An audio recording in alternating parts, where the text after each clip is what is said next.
1980, he created an equation of his own, one that combined all the sets into a single image. When Mandelbrot iterated his equation, he got his own set of numbers graphed on a computer. It was a kind of roadmap of all the Julia sets. It became famous as the emblem of fractal geometry. The Mandelbrot set. It's not easy to describe the Mandelbrot set visually. It looks like a man, it looks like a cat, it looks like a cactus, it looks like a cockroach. Little bits and pieces of almost anything that you can see in the real world, particularly living things. So it has a character that reminds us of a lot of things, and yet it itself is unique and new. The Mandelbrot set is real, and an absolute thing, no whatsoever. Any mathematician or any computer scientist in a school can study it and describe the same thing. It's a common experience.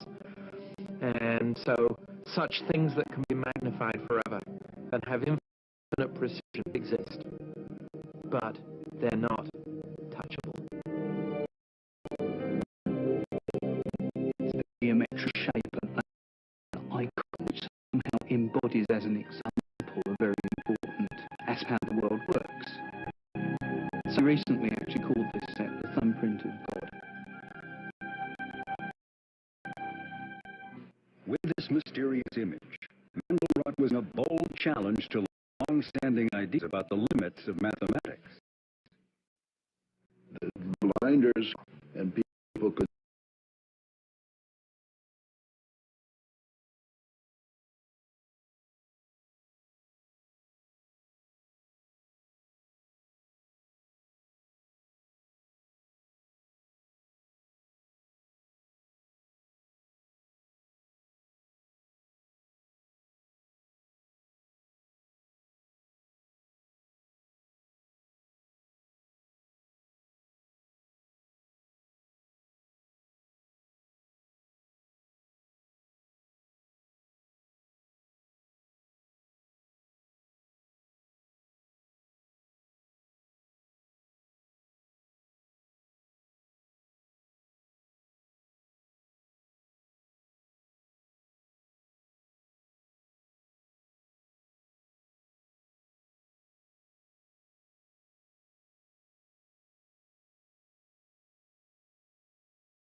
Shalom, shalom, family.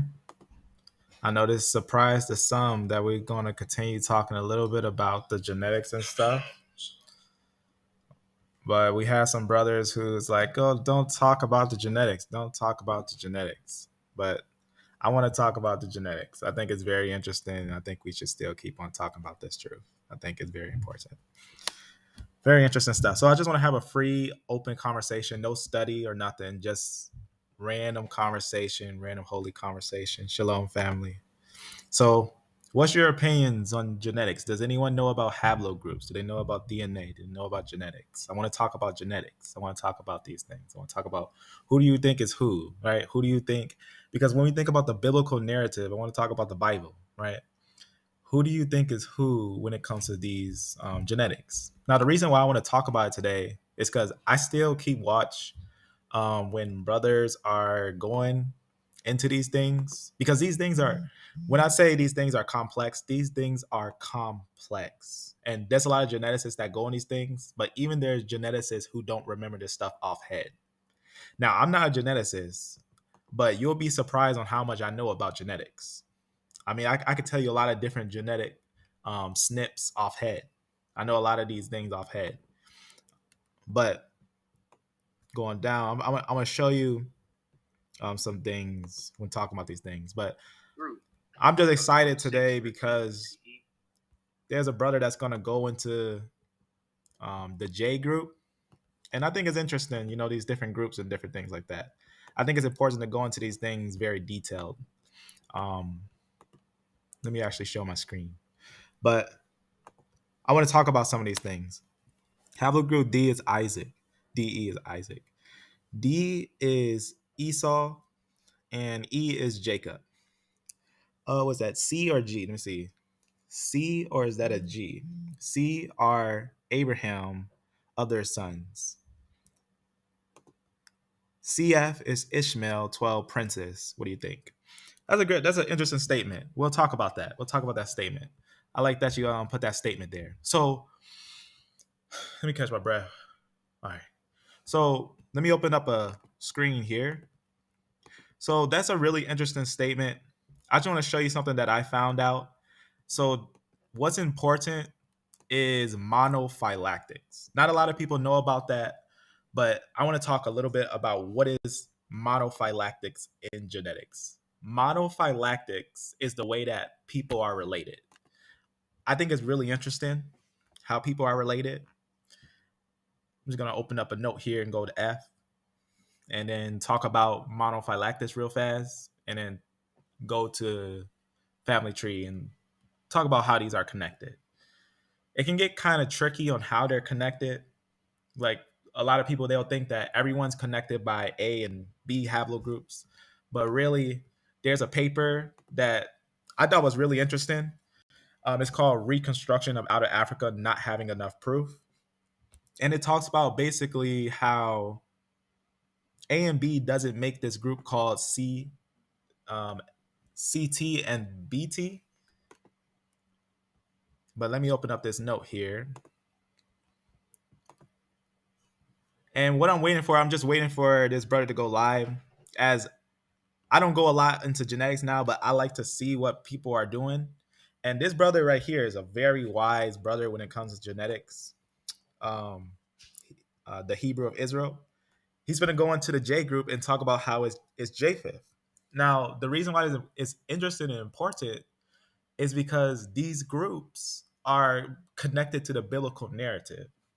I agree with that statement that I found J to be Japhetic. Also, other geneticists found that too, like Dr. Nathan Jensen and other geneticists as well. But let me go down to something here and talk about what I mean by monophylactics. Okay, so in genetics, there's a term called monophylactics. There's different ways that you can groups. If you want to find, for example, in the Bible, it talks about Ham, Shem, and Japheth. What's the importance? Think about that. Why did God make it so detailed to tell us, the families of Ham, Shem, and Japheth? What benefit is it to us unless we know genetics? What does it matter? Who cares who's Ham, Shem, and Japheth? But if we start looking at genetics, then it starts to make sense. It starts to make more sense when we start looking at genetics that there is evidence of a three split of three different families. So the way that you find one tribe, you have to use a method called monophylactics. Mono meaning one, and phylactic meaning basically family, one family. That basically comes from, you see this dot right here, a node or a clade. So a monophylactic includes a father lineage, and then everyone underneath it would be one tribe or monophylactic. Monophylactic means one tribe. So it's not the same way as other ways that they're put, but monophylactic would be one family. Let me just read a definition. Monophylactic, this is what it means: of a group of organisms descended from a common evolutionary ancestor, or ancestral group, especially one not shared with any other group. What's an example of a monophylactic group? I'll show you an answer from a geneticist on what is a monophylactic group. So I asked a question to this geneticist. I said, yes, then it's correct to say F-M89 is a grandfather of IJK, but not A and B nor D and E haplogroups. The geneticist says yes. That's evidence of a monophylactic group. Again, let's go to the definition again. What is a monophylactic group? It'll tell you, right? Monophylactic of a group of organisms descended from a common evolutionary ancestor or ancestral group, especially one not shared with any other group, right? F-M89 makes IJK, but it doesn't make DE or A and B. So that's a monophyletic group because especially one not shared with any other groups. So F-M89 is a monophyletic group with IJK, but not DE or A and B. That's an example of monophyletic, right? So just an understanding is a common descent. So common descent, just to get a little understanding on just what it is, a little definition on it before we dive in. Common descent, right? It's basically talking about, you see it a lot of times in evolution. Like, for example, you ever seen that they try to prove evolution by basically some birds' beaks? What's now, what do we have to know about the understanding of that? Does that prove evolution that uh, a fish became later on working its way down, became us, or became a bird, or became these things? No, absolutely not. The reason why is because a change of a beak is not a change of a species, right? A change that's like a bird. All birds are monophyletic. All birds are a bird, right? That's one kind. It's called a kind. They're all the same kind. They're all birds, right? Especially when we think of what God did. He made the fish, right? On day 5, he made fish and he made birds. Birds are not fish and fish are not birds, right? And both of those species are completely different than something like a what's something I look for? Like a bear or a lion or us, right? We are not the same like fish and birds, but you can sometimes find a similar family, a similar family, and they would call that a common descent. They would have a common descent, though they're kind of different. They'll be kind of different. That's something like monophyletic. That's in connection with monophyletic. Let me just close that and come over here. So let me just go to a tree here. And this day, if someone wants to, yep, that's right, exactly. That's a type of monophyletic group. Dogs and wolves, right? Dogs and wolves are related, right? Or all cats, right? Lions, tigers, cheetahs, they're all the same kind, right? Feline versus the canine, right? Canine is a different kind and feline is a different kind. You can't mate a canine with a feline. You can't mate those two. But all dogs are there. I'm going to drop a link. If anyone wants to come up, we're going to have a holy conversation today. No, as always, no cussing, just having a logical, holy conversation. We're going to have it for maybe 2 hours or an hour. And then I'm going to see this little video here. He's going to bring this out in 2 hours and see what he's going to do there. But while we're talking about this, a free talk, we're going to have a holy conversation, these things. So drop the link. It's for anyone, right? Not gonna bash you if you have a different opinion. If you have a different opinion, that's okay. It's all right. If you believe J is Israelites, that's okay. If you believe T is Israelites, that's okay. We'll talk about that. If you believe E is Israelites, I agree. So those things are something we can talk about. And I want to talk about those things with a holy conversation today. But I want to also talk about this interesting statement here. So now, DE is one monophyletic group. Let's look at that on monophylactics. Right here. Now, I'm going to first show you what we found out when examining this. We did find 3 families. We found 3 families that prove the Bible, that proves the Bible that there is a Ham, Shem, and Japheth. We got to go to the root and find those 3 families. They split from what is called CT. I actually got to open up a note here. There's an interesting paper that not a lot of people know about, but it's called this. It's called Reconstruction or Out of Africa Not Having Enough Proof. and I'm going to open it up. It's on a lot of different pieces of information, but it talks about some very interesting things. For example, the root, which is CT, they'll talk about where the CT comes from. See if this thing will do the word search. Try that again. I think I have to download. I'll try to download from one of these other ones. But let me see. Bring you in there. Shalom, family. Shalom.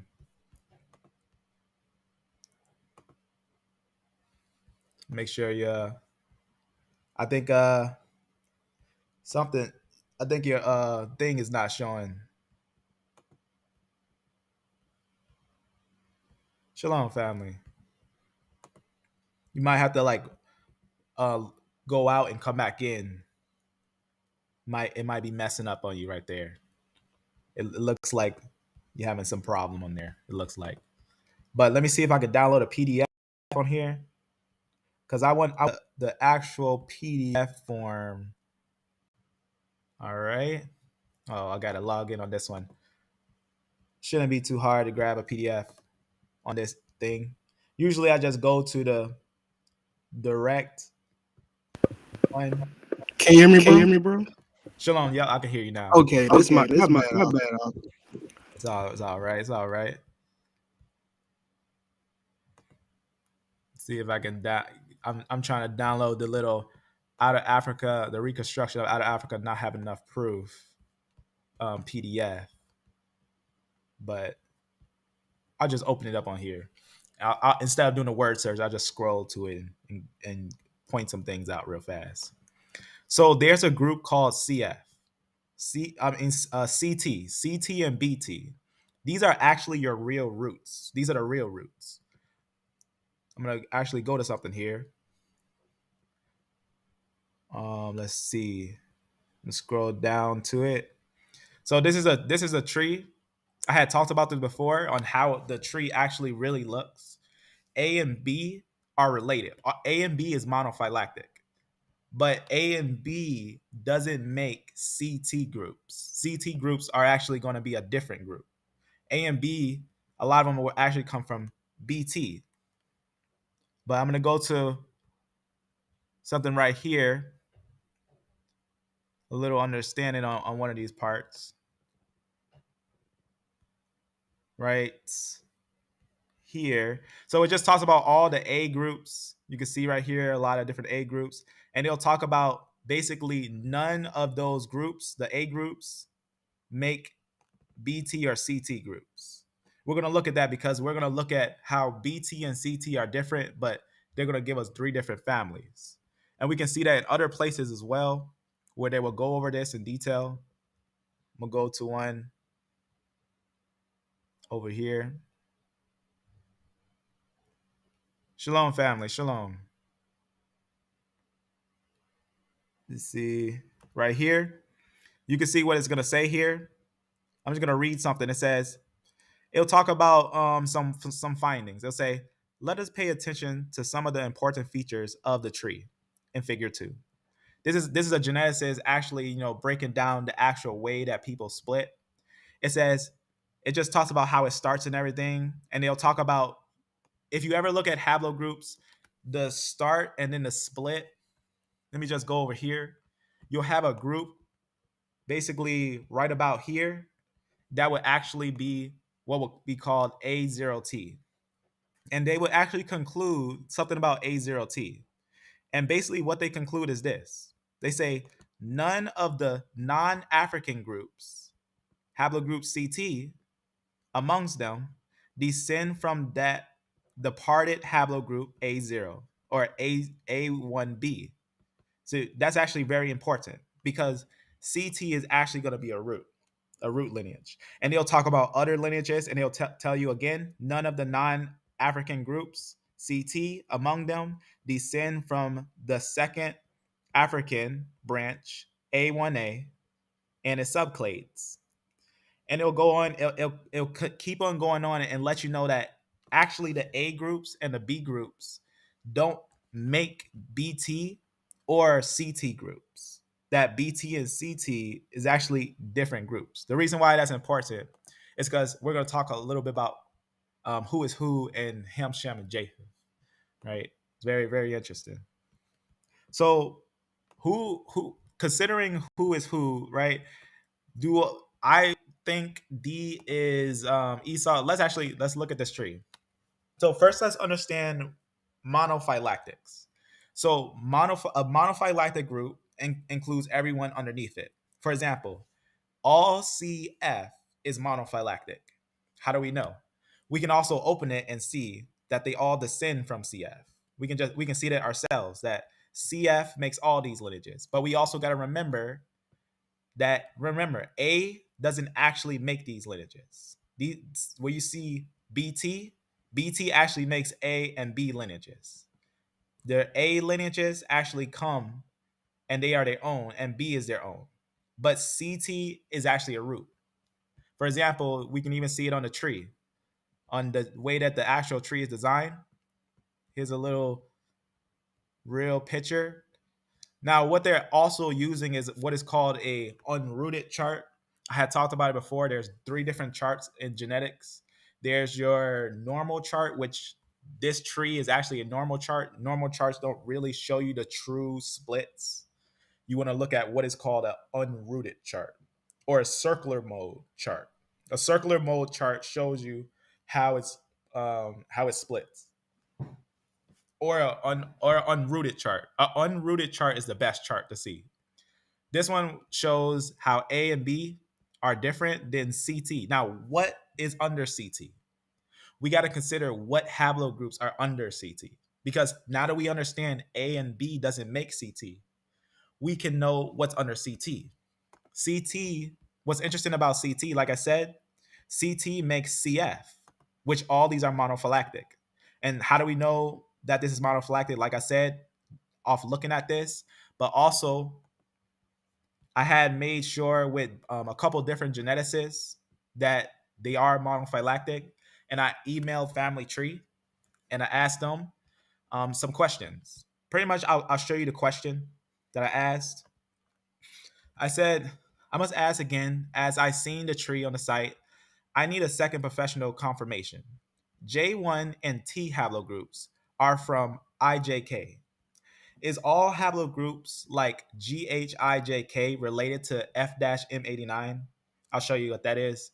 F-M89 was the living grandfather of all lines under it. Just to make it like, sometimes you got to ask the question twice so you can get a clear answer. I'm asking, is haplogroup F the grandfather of groups like J and K groups? Now, this is what the geneticist says. It says, thank you. It says, thank you for contacting Family Tree DNA.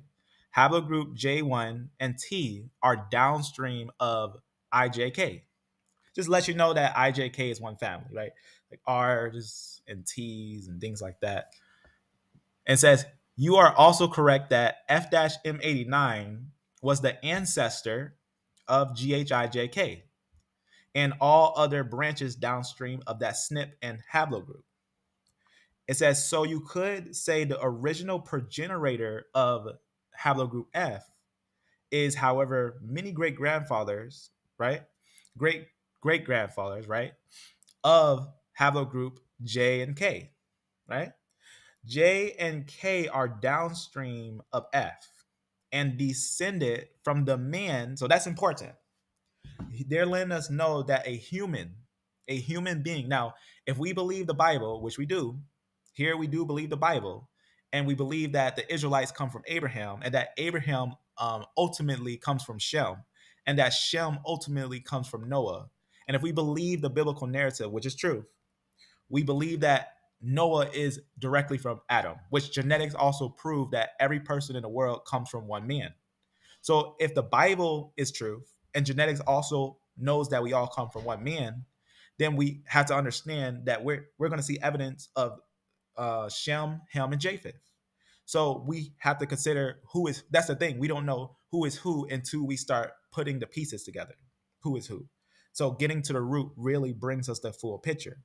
So this is a man. Always remember that F is a man. And I'm gonna show you who F is for those who may not seen, because a lot of groups like F, P, or IJK, which is I'm saying not just IJK like I then J then K, but IJK is a person. We'll talk about that. IJK is a person, and that would come from F-M89, from the man having F-M89. Now we know, like I said, these people are not just they're not just from nowhere, right? The biblical narrative is truth. So remember that. Everyone comes from a split from Noah, and then everyone today is modern people from Noah. That means there will be either Ham, Shem, or Japheth. So one man has F-M89. So we have to consider if this one man who doesn't make DE nor A and B groups, and we note that A and B doesn't make CT groups. So if A and B doesn't make CT groups, right? Yet we do see that CT makes two different lineages. Let's go back over here. So there's two different lineages from here. So you see A and B. A and B doesn't make CT. So CT makes CF and DE. Now, we know that F, underneath CF, there's a lineage called F-M89. F-M89 makes everything underneath it, but F-M89 doesn't make DE groups because CF is one lineage, but underneath CT is going to be DE. DE is another lineage. So remember that DE and CF come from CT, but they are different. DE and CF are different. So going back over here, considering that, remember, F is a man who first had the F-M89 mutation. He also makes other F lineages, which actually IJ is a F. IJ. When I say IJ, I'm saying IJ was one. IJ is one person. We'll talk about that. IJ was one person that split to I, then J. But IJ was one person, but comes from F. So F being another descendant branch of his descendants. So it's just interesting to note that, right? So that's going to give us a little understanding. So A and B are different groups. And then under CT, you're going to see C, F, and DE groups. So opening up this is where we're going to see some of the groups that we have to consider when we're talking about, because remember, when you see, if you know about genetics, if you see someone say something like T or J or let's just say T or J, right? Because those are groups that are usually talked about when you look at genetics, because they'll say that those are the Israelites, J or T. But we got to know, where do they root to? So the reason why that's important is because let's scroll a little down. So what we got to know is HIJK and IJK, these are fossils. These are actually fossils. Like, for example, it's not a hard find. You can just type down HIJK and then haplogroup or DNA, and then you'll see right on Wiki. Now, like I say all the time, we are not Wiki is not our guide and our commander in chief, but it is a lead because it has sources, and you can see the direct sources for the things. Like, for example, here, and I already talked about this before when I went into this, and we can note, which I already have on one of the little papers. I'll just go back over here and just read it right off of here. It just talks about individuals they found in the said ice age, which I already talked about, that the ages of these things are exaggerated because of the flood. But you can see right here what they would basically conclude.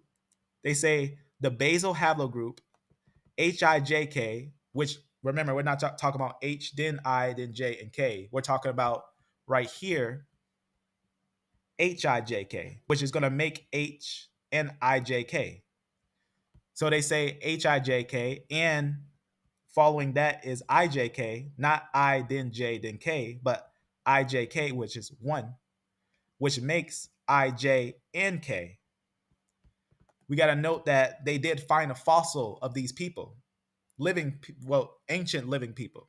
And they conclude, they say the basal haplogroup, basically long story short, HIJK has been found in the Mesolithic European, basically in the Mesolithic European, and in a Upper Paleolithic, which is the latest time frame that you can possibly get, European IJK. IJK was found in the Upper Paleolithic, and HIJK was found in the Mesolithic. Now, what's interesting about that, we got to note that those are living people. So considering that those are living people, we have to consider, is HIJK and IJK, seeing that these are directly from F-M89, are these going to be, what's the word I'm looking for? Are these going to be either Ham, Shem, or Japheth? Now, considering the understanding that the time, we have to understand that the time here is going to be exaggerated. It doesn't matter about the time. Let's understand the mutation rate, the way that these are connected by the mutation rate.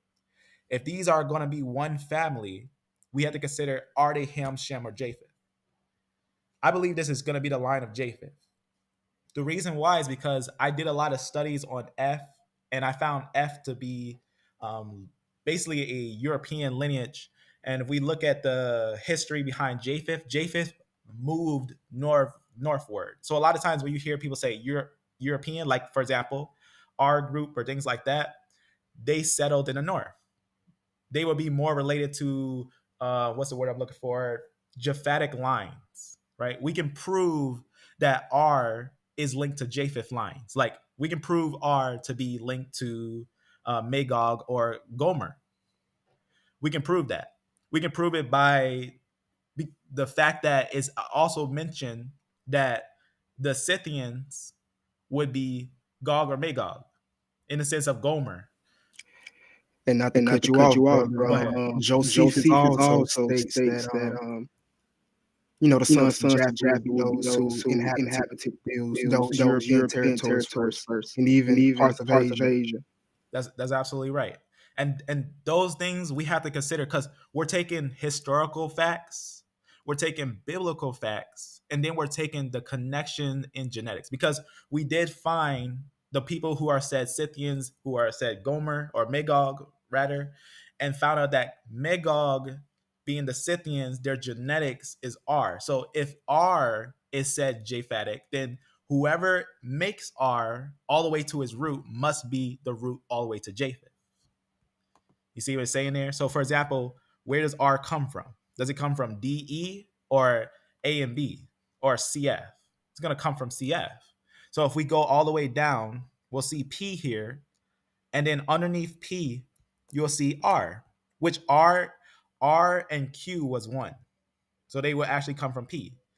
So R doesn't make itself, but R, and remember, R is going to have different ones like R1B, R1A, and all those things. But R1A doesn't make itself as R1B doesn't make itself. So to say R1B is different than R1A would be forgetting that they were ultimately one. So understanding that we can't say, for example, R1B is Japheth and R1A is Shem.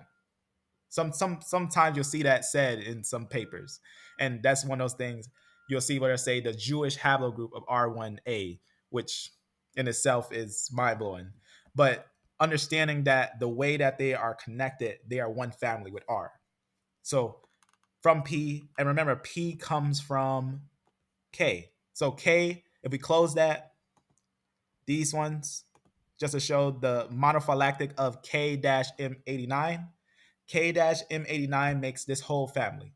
But there's going to be different groups from K, right? Like R and T and L and Q and things like that.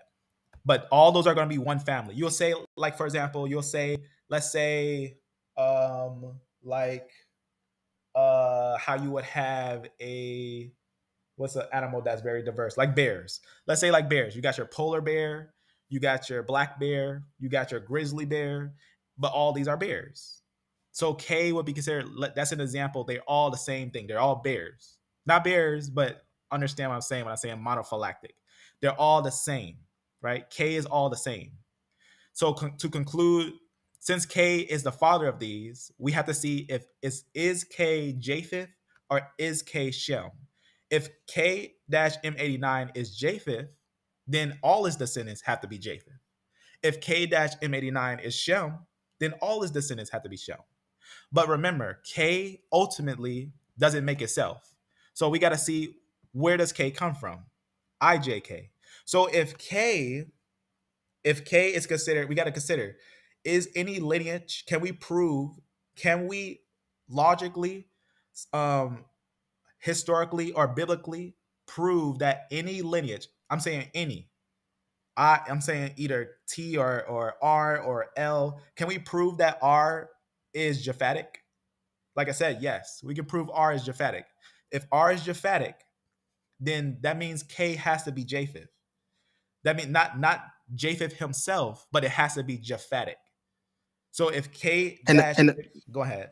I'm sorry, just to ask you a quick question, right quick, brother. Just like you just said, K has to be Japhetic. That's right. What would you say to those people who suggest that geneticists are lying about the Papua New Guineans haplogroup being K because they look Negroid? Yep, and that's an amazing question. That's a great question. The reason the reason we got to look at those things carefully is we got to understand pigmentation is not a representation of peopling. So, for example, I talked to someone with a T group and he was black, and I know other T groups that were white. Well, white, light skin. I know some people who are E1B1B who are light skinned, and some people who are E1B1B who are darker skinned. I know some, like for example, a lot of people don't know, but I'm an R group. I'm actually an R group. What technically to what family tree DNA says. And if someone doesn't understand what I'm saying, yesterday I showed myself I look dark skinned. So, but the female lineage will be different. So men have a Y chromosome and an X chromosome. Would that make me Israelite? Not genetically. I don't think so. But I can be grafted in by the Most High and being obviously one with the way. I have brothers, in a sense, brothers that I know that come here that are E1B1A. I believe they are ancient Israelites. I believe that not just because they say so, but I proved it. I went and I sat and I looked at the genetics carefully and I proved it. And I also know that many of the lineages that are said E1B1A historically were sent to a place called San Tome, which is historically documented in multiple sources that the Jews went there. And we know that they were there. And so pigmentation doesn't represent a people. And not to cut you off real quick, brother. It could be, what you saying that your haplogroup R. We know that it's very likely, or it's very possible that you could have been, just a descendant of a sojourner, and back migrated, with E1B1A and haplogroup R into Western Africa, because the people who have haplogroup R within West Africa, they have E1A as well. Even the Yoruba have like 4% haplogroup R. So it is possible that haplogroup R did back migrate with E3A. Yeah, and it's possible that some of the R groups, because I did find out that some of the R groups and other groups, because this is one of the things when we talk about the people, that we also got to know that people themselves, like when we think about Israelites, we know that Israel was one group, but we have to also know that Israel did mix with some, like some was grafted in. Like when they left Egypt, some of the people of Egypt end up becoming with the Israelites when they left out of Exodus. They left out of Exodus and then they became the same groups in a way. But I want you to see, like, for example, I'm R, right? This is my results and everything. Notice that they will say that my group would be up here, right? That would be considered like a Japhetic line, right? So my brother here, he's most likely E1B1A. I'm R, and yet I'm not biased to the point where I would say, well, I'm not Israel, so why would I want them to be Israel? Some people, they'll look at pigmentation and we'll consider that because of pigmentation, they must be this group, or they must not be this thing or that thing. Or for example, like what I'm showing you here, the reason why I'm showing you this is because I want to show you other people on my said family tree, and what they would look like, just to get like a little understanding what I'm saying when I say R, right? R is not an African or said African group, but I can show you individuals who would be considered quote unquote my family. Like this individual. This individual, I don't know if I can show you his face, but you can see what he looks like. A little idea on what he looks like. So you can see his pigmentation is not the same pigmentation as mine. But James Stewart necessarily is related to me, right? This individual. So pigmentation is not a representation of peopling, but pigmentation actually has been used as a form of what is called eugenics. It's a racist form of science, and I say racist as in it's widely known that it's racist. It was something that was actually used as a racist form of science. Like, for example, you know what eugenics is? When you call a person black, when you call a person white, these are not actual titles, nor is it something that's seen in the Bible. It's not said that Ham, Shem, or Japheth, though we know that most Hamites are dark skinned and most Japhethites are light skinned, right? This family tree, you can see a lot having different skin, right? Actually, we are all one color. We're all brown, but different shades of brown. Some with not that much brown, some with a lot of brown, right? And that's something that we have to also consider, that pigmentation. If we go by someone being black or white, then we're not really understanding how complex genetics actually is. It's very complex, and it's actually simple at the same time. It's complex and simple. It's only complex if we go at it with a mind state based upon imagery, based upon someone's skin color. Then we won't be able to see what's actually the life in the blood, what's actually in the blood. And I believe Yah had this for even example. Since I'm this, I use this to my advantage to even show. Like, for example, I did a live with someone, and I said, "What haplogroup you think I am?" He said E1B1A. I said, "Is it because I'm black?" He said, "Yes, absolutely." And I said, "Well, no, I'm R." So it just shows how it's ingrained in our minds. Sometimes they consider E1B1A to be African. But if you look deep into E1B1A, it's actually known that E1B1A is a new subclad. When I say a new subclad, E1B1 was in the Levant, E1B1.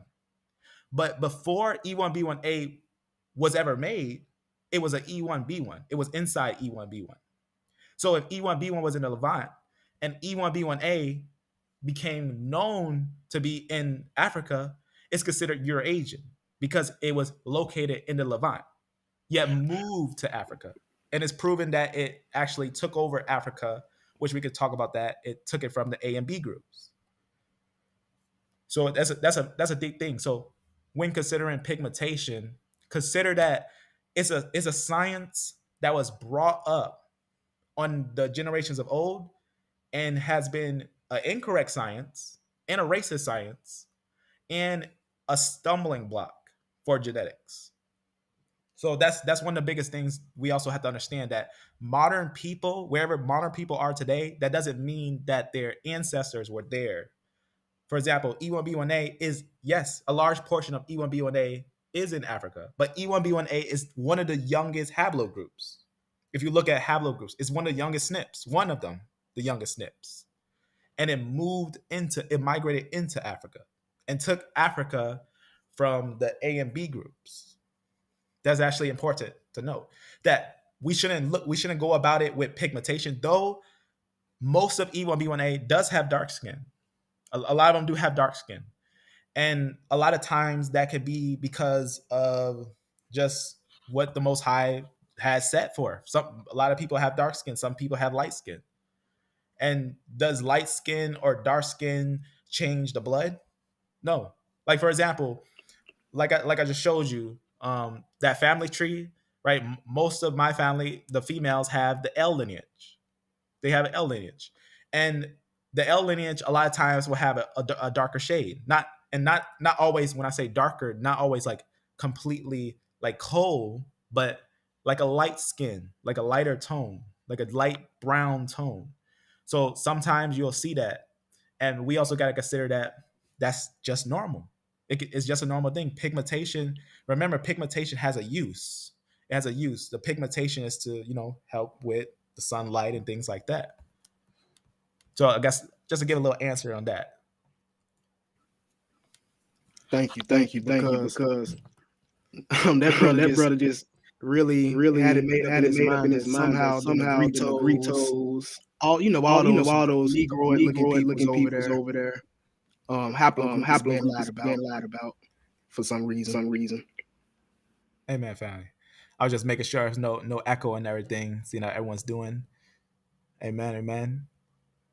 So let's go a little more deeper into it. So I'm not ashamed. The thing about if I'm not I'm not ashamed that I'm not ancient Israelite. It would be interesting to be one, but I'm not ashamed of that because I know my salvation is in Christ. But I do like talking about genetics. The reason why is because I like knowing about Ham, Shem, and Japheth. In the biblical narrative, you read it, but it's like, what's the point of all these things? You know about the history and all this, but let's see it like genetically. Is it proven? Is it seen genetically? Is it things seen genetically? And it is. These things are seen genetically. But let's go a little more into it. So when we think of like I said, the way that monophyletic groups and everything, let's go a little more into those monophyletic groups. So remember how I showed how A and B is right here. A and B is different. So A and B. So notice how they're linked. So here's B groups and here are A groups.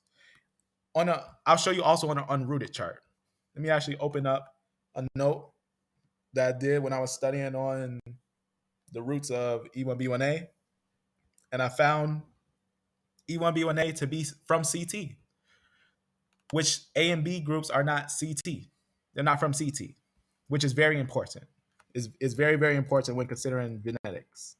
And also that reconstruction of out of Africa not having enough proof, because the out of Africa, people starting in Africa is not biblical and is not actually scientific.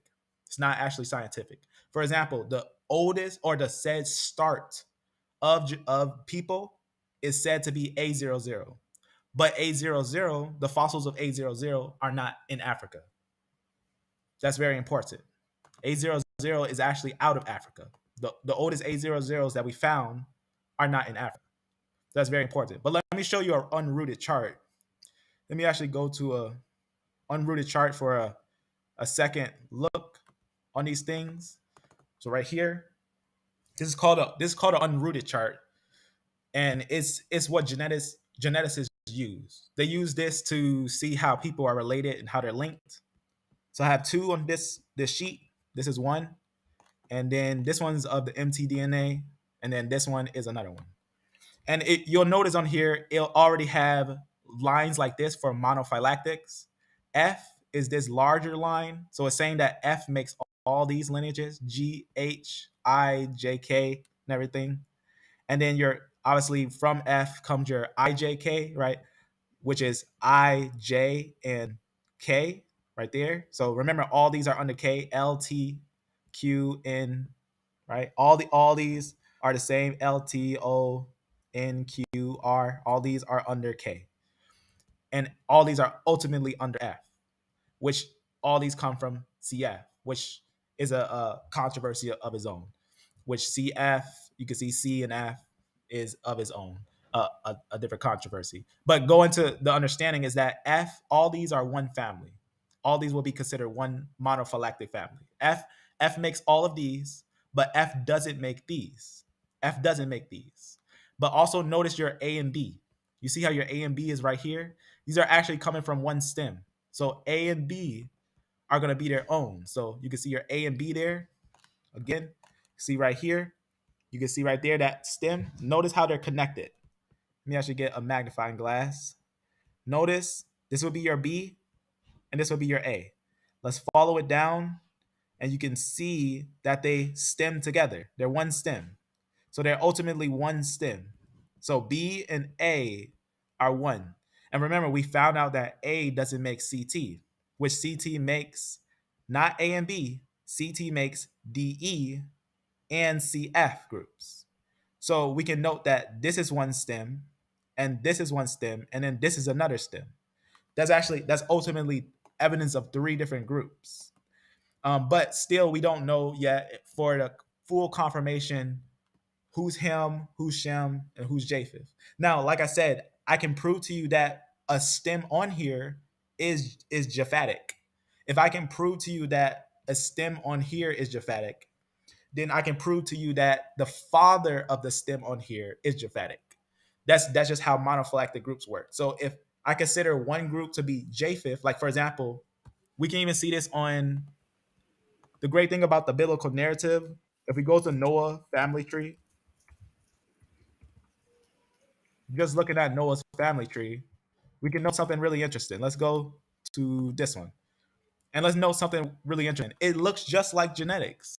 If you look at a family tree of the Bible, it looks exactly like how genetics, except it doesn't have your A, B's, and all those things. It just have the names. It looks like genetics. The reason why is because we can see 3 lineages that, let's say, for example, let's look at the line of Japheth. Let's say Magog, right? The line of Magog. Let's say Magog we found to be R1b, right? Let's say we found that to be R1b. If we find that one line under Japheth is one type of haplogroup, that means that any other haplogroup that would be related, if we follow his father lineage, right? So remember, Magog doesn't make itself, right?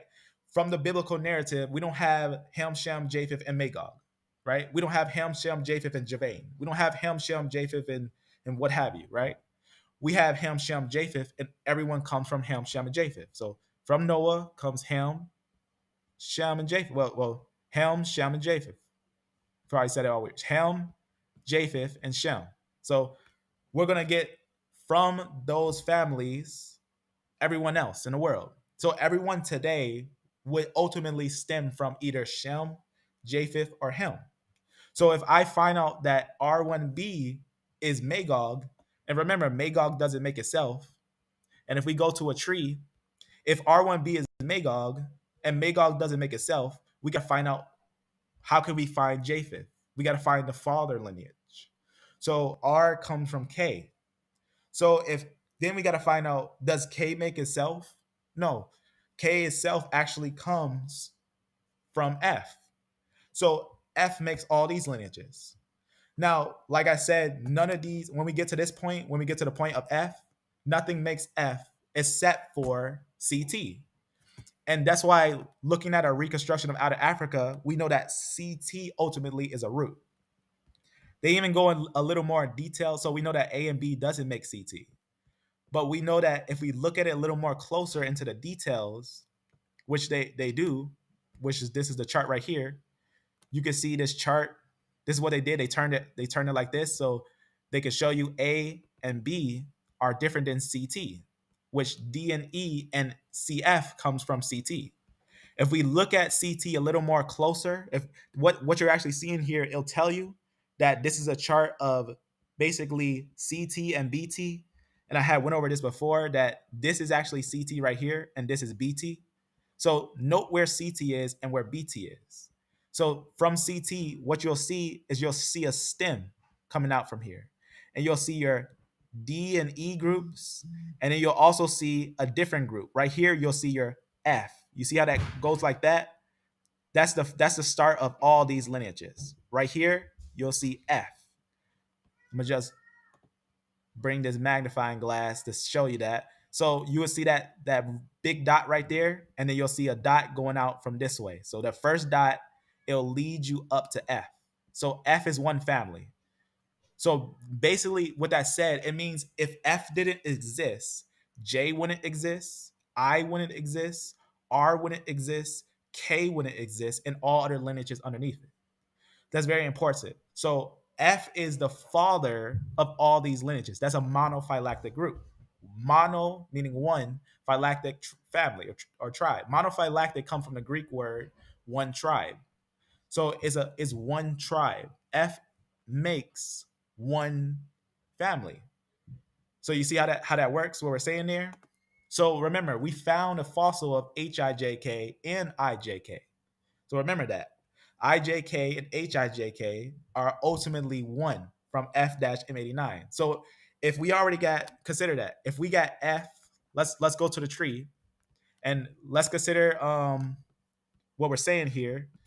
If F is a person, which we know F, we have fossils of F. That's what this paper was. I did a live on it, and I talked about how F was found in, you can see right here, in Bulgaria. We've seen it move all the way to China, right? Because the people all the way from Europe to China, a lot of them are related. A lot of people from Europe and China actually are related, which is very interesting. But we do see, here's your root, your F. So this would be F. It would be in your upper Paleolithic a long time ago. It would be with an M group. M as in a female lineage of M. But this is going to be F-M89. F-M89 is found in this upper area. And we can talk about also its other lineages being up there, like R1b and IJK, which was found. Like we talked about, IJK was also found up there. IJK, and as we had talked about before, HIJK. Now going to the tree, let's go back to the tree and break it down from the tree itself. I'm just gonna close that so I can reopen it and go to the tree and explain what I mean here, that IJK makes one family. And if I can prove that R1b or any of the R lineages, which is what I said, the reason why I'm using R is because R is easy. And also, like I said, I'm R, and I look super deep into it. I'm talking deep, very deep into the lineage. And I found it to be Japheth. I found it to be a lineage of Japheth. I'm not going to lie. I'm not going to sit and lie or try to alter any findings, but I want to talk about the truth, about what's found. Let me see if I can get to that little tree. But for some reason, this thing's not going to the tree. I'll go to this and go to the little tree. Maybe I got to log out. Oh, here it is. I'm going to go to the tree and express it, what I'm expressing on the tree, so that you can see basically what I'm saying here. I'm gonna start from R, and I'm gonna work my way up, and I'm gonna express that everything that I point out would be from one family. They'll be all from one family. So, and just to quickly prove it, because since we're talking about it, let me just prove what I'm saying. When I'm saying R is Japhetic, we already did a live on it, and I'm sure anyone who studies genetics can easily prove it. It's one of those things that is not hard to prove, that at the least, R will be Japhetic, at least. Right? And remember, in the beginning, Ham, Shem, and Japheth, they didn't really have any beef, right? Because that thing happened with Ham when he seen Noah, and then Japheth and Shem walked backwards with the blanket and covered their father. And, then Noah said, Shem and Japheth going to have a thing. They're going to dwell together and whatnot, right?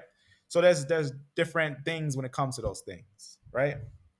But even in the sense of all the way to, foundation, salvation, we know who it is. It's in the truth, right?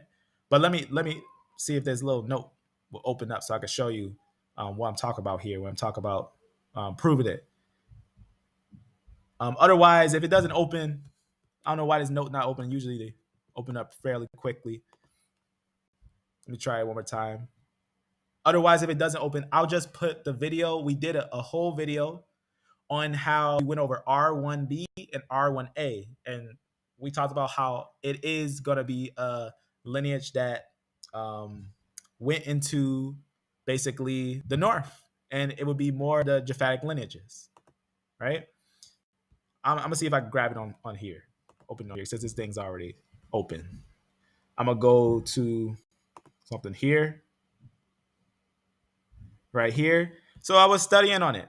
I was studying on the truth of these things, and it doesn't, to be honest, it doesn't bother me because I already cut my own family off. I say that in truth, not that I cut them off, but as for some other reasons That's why some other reasons. That's how I'm staying with the Most High and getting more closer with the Most High, because I'm leaving the ways of my fathers, right? And I'm just as a to stranger to it all. Go ahead. just to add on what you're saying, man. Being an Israelite doesn't automatically give you salvation. You know. That's true.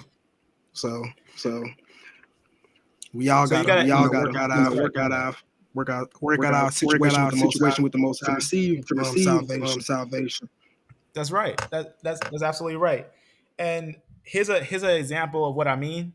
Here's from the writings of Josephus.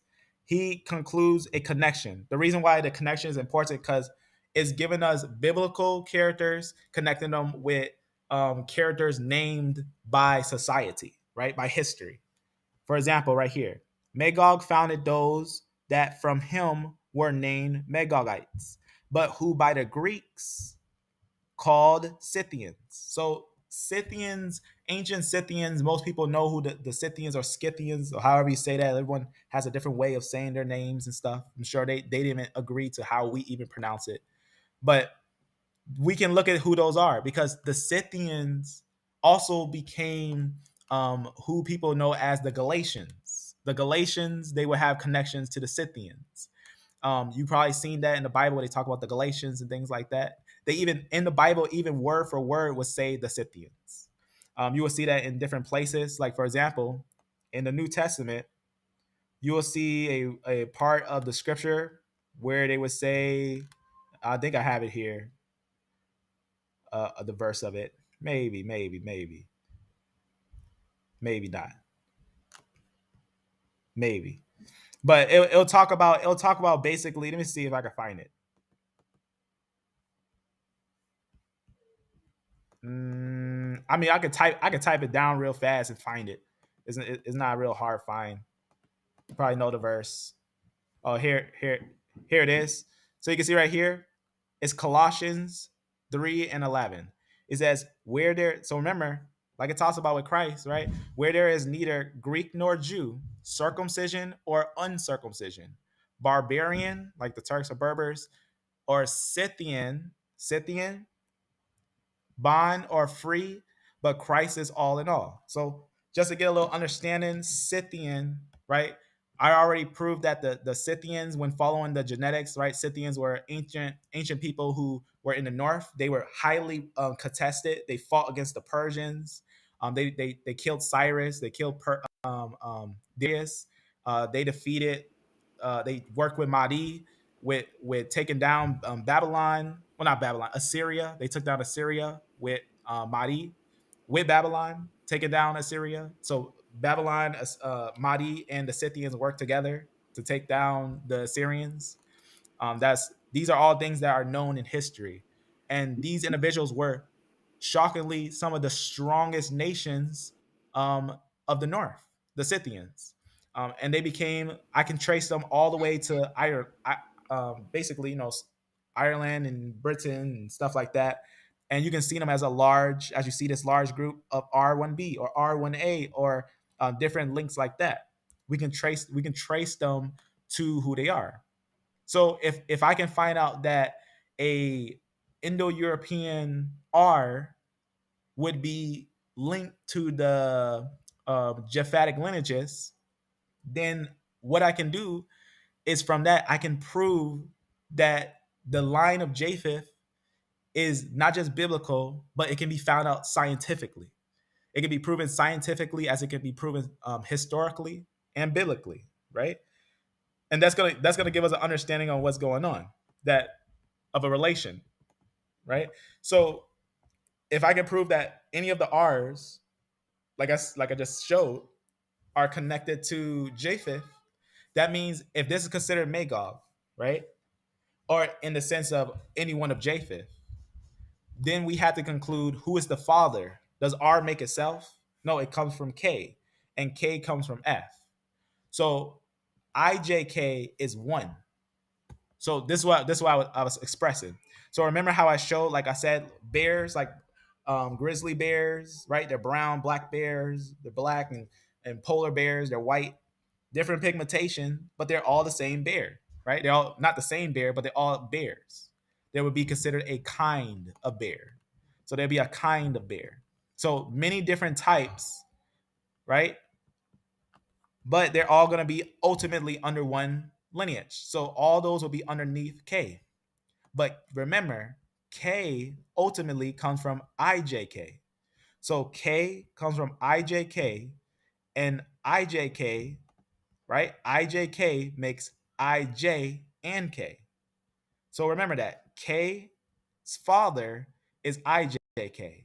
And remember, we know that the fossils of IJK, right? We know that the fossils of IJK was found, right? We know that they were actually found in the Upper Paleolithic and Mesolithic. That's the roots. We're talking roots here. So remember, no one makes their cells. They have to have a father that makes them. So going back here, so K-M89 would make LT in R lineages as well, and Q lineages and N lineages and O lineages and what have you. All those would be all under K. And then IJK is the father. So if we close IJK, that's one person who makes everything underneath him. So IJK, right? IJK makes IJ and K. Remember, IJ was 1. So if IJ is 1, everything under IJ would be one person. So what's under IJ? I and J. So we have to be careful to not do something like this. If we say that this is going to be Japheth, then we can't make this Ham. We cannot make this Shem. We cannot change who they are, because if this is Japheth and this is the father, and if we know that this is Japheth, then this has to be Japheth, right? We can't say that this is Japheth and this is Shem, or this is Shem. We can't say that this is Japheth and this is Shem, because that would bring confusion to what this is. Is this Noah? No. Because if we got Shem and Japheth, then we're considering that the lineage that splits them would be Noah. We can get a Noah lineage with CT. CT and BT will give us a Noah lineage that splits and makes everyone else. CT and BT. And we can look at that scientifically and actually understand that. And that's why I was showing you that reconstruction of out of Africa, that these two lineages would have been most likely ultimately one. BT and CT most likely was one, and they split. And that's how you'll get your A and B, and then you'll get your CT splitting into your DE and your CF. Otherwise, if you was to conclude that CT was Shem, Ham, or Japheth, then you're concluding everything under CT to be the same. If you was to say, like for example, if you would say that CT was Shem, everything underneath it would be Shem. If you were to say CT was Japheth, everything underneath it would be Japheth. But we know that CT has two different lineages underneath it, right? But remember, A and B are one, but they don't make, right? A and B does not make CT. And CT has two different families, which if you know anyone who looks at genetics, you'll see some people say J are Jews or T are Jews, which are under CF. And you'll see some say E1B1A are Jews or E1B1, different lineages of E1B1. But those are two different splits. And that's when you'll see people say, no, E1B1A are not Jews. And then they'll say, or not Shemites. And you'll see some that will go in the conclusion that J are not Shemites. Why? Because from CT, they split from CF and DE. So we know that DE is different than CF, and CF is different than DE. Do you know what that sounds like? If you look at the biblical narrative, that's the same thing that the biblical narrative expresses, right? And not to cut you off, brother. Just to throw something in right quick. Just what you were saying about Jay. We know that Jay was found all within the Canaanite burials. And according to the genetics that worked on them, they would be migrants from the Caucasus. All right, the Caucasus Iranian regions. And we don't hear in the biblical narrative of any people or any descendants of Shem or even Abraham coming from that area to Canaan. Yeah, and that's what's interesting is that when we think about of Abraham, we got to also remember that where should we find Abraham's descendants? We should find Abraham's descendants not in the north, but in the south, in Africa. Why Africa? Because Egypt. And remember, what did Egypt do when Israelites were in Egypt? They sent them down the Nile. They sent the male women. They was slaying the males and they were putting them in captivity. Now, if they're in captivity, you also got to know that when someone's in captivity, don't think they're just staying in one nation. They're usually going to be sent all throughout the nation. That's important. Think about any captivity. Almost any captivity, when they're in captivity, a lot of times there'll be trades of people. So remember, Egypt had connections with Nubia. So you're talking about Africa, right? We're talking about in the areas of Africa. So they, in the biblical narrative, it tells us that the children of Israel was sent down the Nile. Where does the Nile go upwards into the upper area of the coast of said, places like Armenia? No. The Nile, if we talk about the Nile's spreading down to Ethiopia. We also know that it's historically contested that Moses, when he was part with the Pharaoh, we know that the Pharaoh also sent Moses down to make war with the Ethiopians. It's also proven that he married a what's the word I'm looking for? But what would you say that he married? A Midianite. A Midianite. So there we go. So he married someone who would be considered in itself a when Israel was complaining, right? When, like, for example, Aaron and I think how you say her name? Miriam. Oh yeah, Miriam. When they was complaining, they were complaining that he married basically what said was like an Ethiopian, or in the sense of someone who would be considered dark skinned, right? Someone was saying that right there. That right there showing you that even Midianites were people of color or darker. If people want to go with that notion that they was jealous because she was black. That's right. So and remember, we actually did a live, and we also found out that some E groups had female lineages that wouldn't be considered darker skin, like K groups and J groups, female mtDNAs of K groups and J groups. So it's possible that the early Israelites had a lighter skin tone. So like David, it said he was ruddy and things like that. So a lot of times when you think of the tones and things like that, they may not all have the same skin tone, but they may have had different types of skin tone, but they were all the same people. So that's right. That's I would go ahead. I would agree with that. You had dark skinned Israelites, and you had light skinned Israelites. That's right. And remember, off the Bible itself, it tells us that the people would sit in the Nile. Do you know how large the Nile actually is? One day, I just sat here and I just followed the Nile, and it goes down to the white Nile and everything, and which is down in Ethiopia. So if we note that this is the Nile, this river, let me just zoom in just to express that, and we could type it down and talk about it. We're gonna also talk about real fast who is Esau and everything like that, because that's a controversial too. So here's the Nile. So if I zoom out, the Nile itself, that's where the Israelites were being sent down into, right? The Nile. And so the Nile actually stretches all the way down. You see this little lake right here? It stretches all the way down to this lake over here. But over here, you'll have like the Ethiopian river and stuff like that. I'm just going to zoom in down here so you can see over here what's going on there. Just to get a little understanding.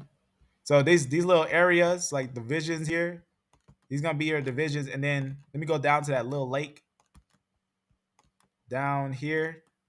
I think I moved. So right here, so you can see this little piece of water. So there's a lot of connections, and this will be like a hot spot, like a spot where you'll see a lot of people coming to these little areas and stuff, and getting involved with these little areas. But you can type it down. The Nile goes to the White Nile, right? Write down White Nile, and you can see. We'll put it on the map, so you can see a little idea of the route. So there's the Nile. It will go down, and it will go all the way down to this little area. So that's important because a lot of societies lived across on the Nile. But also, you got to remember that Egypt had connections with these ones. In fact, if you know a little history of Egypt, Egypt had two parts. It had your Upper Egypt and your Lower Egypt. But what's interesting is Upper Egypt, the upper area of Egypt was over here, and the lower area of Egypt was over here. So that's something to consider when you're considering Egypt and the way that that society seen themselves. They seen themselves, the deeper into them, higher up, and the lower into them, would be lower. But there was a time when Egypt united. Egypt became one nation. But at first, you had your Upper and Lower Egypt. For example, Upper, Lower Egypt. I'll put EG. Upper and Lower Egypt. So you can see, for example, look at that. Lower Egypt, Upper Egypt. So this area will be considered Upper Egypt. This will be considered Lower Egypt. So consider that. It's one of those things that sometimes, it can be based on someone's like modern projective or modern what's the word I'm looking for? The way that you look at it nowadays might be based off of the way that you grew up or how you were molded to believe how these things were. But the way that they seen these things were a little different. So when we think of Upper or Lower Egypt, sometimes you'll look at it like, oh, this must be Upper Africa, upper area, and this must be lower. But in their time, this was Upper Egypt, and this was Lower Egypt. So if someone was to go deeper into Egypt, they would go deeper into the Nile. So that's something to consider. Why is it shocking to find that the Israelites are African? What's so shocking about that? Wouldn't it be more shocking to find out that they would be more linked to European? That's why there's a lot of papers coming out saying that a lot of the Ashkenazi are European. And it's shocking because that's not where Israelites were. Israelites were not up here. Israelites were over here. And they came out of Egypt. He said he called them out of Egypt, and they dwelled in these lands. So that if they were in these areas, is it shocking that maybe the people didn't want to be slaves and some escaped into Africa? Maybe escaped from Upper Egypt and escaped maybe into areas of Ethiopia or areas of, lower areas or upper areas of Africa. That's one of those things that let's not look at it because of skin tone, because they would try to tell you that people started in Africa. But the biblical narrative contests no. The people started rather after the flood. Now, I'm not saying that there would never been other people in Africa before the flood, because remember, what did the scripture say? It said that the earth was filled before the flood. So if the earth was filled before the flood, we should expect to find there will be lineages in Africa or different areas before the flood. And then when the flood happens, they all start here. So what I'm saying is modern people don't start in Africa. Like A and B and D and E and C, F groups. These are modern groups. The reason why I say modern, because I already had talked about this, that when you talk about Neanderthals and things like that, I believe the Neanderthals will be pre-flood people because no one today is a Neanderthal, though they can have mixes of it, but not in a sense of a Y chromosome or a mtDNA of a Neanderthal. But those are different peoples. But modern people are one peoples. That's very confusing to me. How can you have a Neanderthal admixture, but not have Neanderthal mtDNA or Y-DNA show? Exactly. And what I was actually interested in that exact same question. So what I looked into is how do they determine that someone had a mixture of Neanderthal? And what was the understanding of that? And I found out that the reason why someone had a mixture of Neanderthal was by the female lineage. And what I did, I looked a little bit into that, and what I concluded was that a male that mixed with a female was mixing with quote unquote said Neanderthals. Who were the actual Neanderthals, who they were considered Neanderthal? It's not that they actually were linking with ancient Neanderthals. They were linking with a group they were determining to be Neanderthals, which was the C group. They were determining C groups, C males to be Neanderthals, which was, I had talked about that in one of the videos when I talked about T and E, and they made the mistake of making C groups Neanderthals, which I'll show that real fast as well, how they were making C groups Neanderthals. After I show this little paper that they found from the Neanderthals and the Denisovans, they found some genetics because they never found genetics from Neanderthals that they can actually sequence, but they knew they were Neanderthals. But recently, I think it was like a year ago, they just found some DNA they could sequence, and they found out that all the like empty DNA from the Neanderthals or the Y DNA is not in modern people. Like this right here, this is actually a arrow showing the split of said modern people, and you'll see they will split from what will be like, these will be the Neanderthals. They will be different than the Neanderthals. And what it basically is, what I found out is, looking at it carefully, the Neanderthals will be all descendants of Cain, or all the ones that were wiped out during the time of the flood. But everyone today will be people that came from Noah, that will be after the flood. So the way they were comparing people, how they had Neanderthal DNA, was apparently there seems to have been a conclusion that C was Neanderthal. So they were making some of the females that were with C, like R, like the R lineage, they were concluding that that was a Neanderthal lineage. And they would say that a lot of people who would come from them would have this Neanderthal lineage. Not just that, but also the Neanderthal mix is apparently because some of the females may have mixed with Canaan, and that remember, a male has a mtDNA and a Y-DNA. Just to kind of like paint the picture, let's say Canaan had got with one of the females there. That female mixed with Canaan because remember, Noah was about 500 years, and he built the ark for about 100 years. So at his 600 year, that's when rain came down. So Cain was mixing with females, and one of the females who was mixing with Cain ended up either Ham, Shem, or Japheth got with one of those females that was mixing with Cain.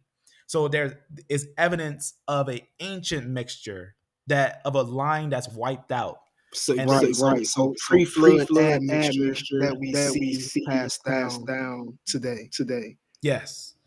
Boom, and that's what we're seeing. We're seeing a pre-flood mixture in the female lineage that mixed with a male, and most likely it was Japheth that picked up that female. Most likely, Japheth was the one that had a female that either mixed with Canaan or whatever it was with the remember, that were said angels on earth. That's something that is just, Josephus talks about it. All types of different places talk about it.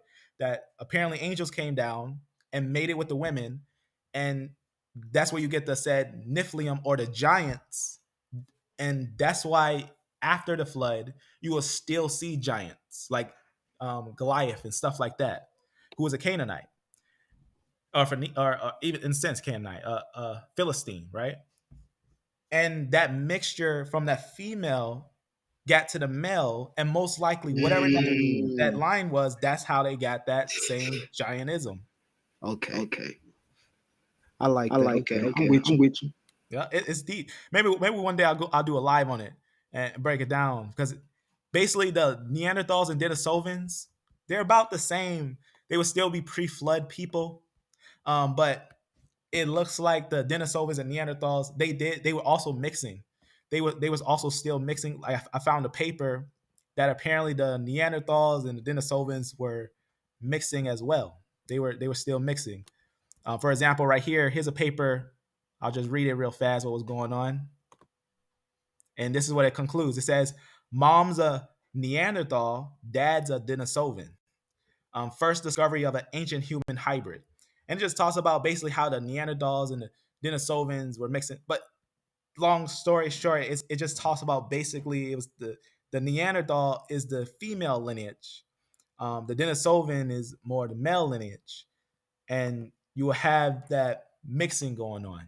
It gets really controversial, but it's something that did happen. I also got a video that goes over it. I don't know if I ever went over it, but it just talks about basically. I wrote this for a little understand. So ancient pre-flood, basically people are noted in two groups of people. Pre-flood people are noted in two groups: Neanderthal and Denisovan. Some even mixed. So that's what happened. The female lineage was mixed in with like the R lineage, and then that became known as the Neanderthal mix. For example, I'll show you what I mean. And I found it noted with the J group, the J male, and the K mtDNA. I noted when I was studying deep on the J group. Let me see if I can pull that up real fast. When I was studying P58's origins and J's origins, because they say it's Jews, so I want to prove it. I want to prove what it was, but it led me on a different road. It kept leading me on another road that it makes sense now that I understand monophyletic groups. But let me show that. Go ahead. And while you getting that up real quick, I was just gonna say it can make more sense for this admission to come through the female's line. Once we look at the scripture, like for example in Genesis 6, when it says Noah was a just and perfect man in his generation. If we look at that from a DNA sense, that would be sons as well. And if we take into account all the mixing that was going on and the hybridizing, it will make sense for that admission to come through the females. Absolutely, absolutely, and that's why when you look at the J group, a lot of people don't know, but the J, when you think about Canaanites or said Canaanites, the Canaanites are initially what people know as the Sea Peoples, a European group that came down from the north, because where J came from was actually the north. They started over here and they moved to Finland, and then they split. They split and they went over here and they went over here. This is where we actually find the oldest J's over here, and we find the oldest J's over here. I did a live on it and talked about how we find the oldest ones over here and over here.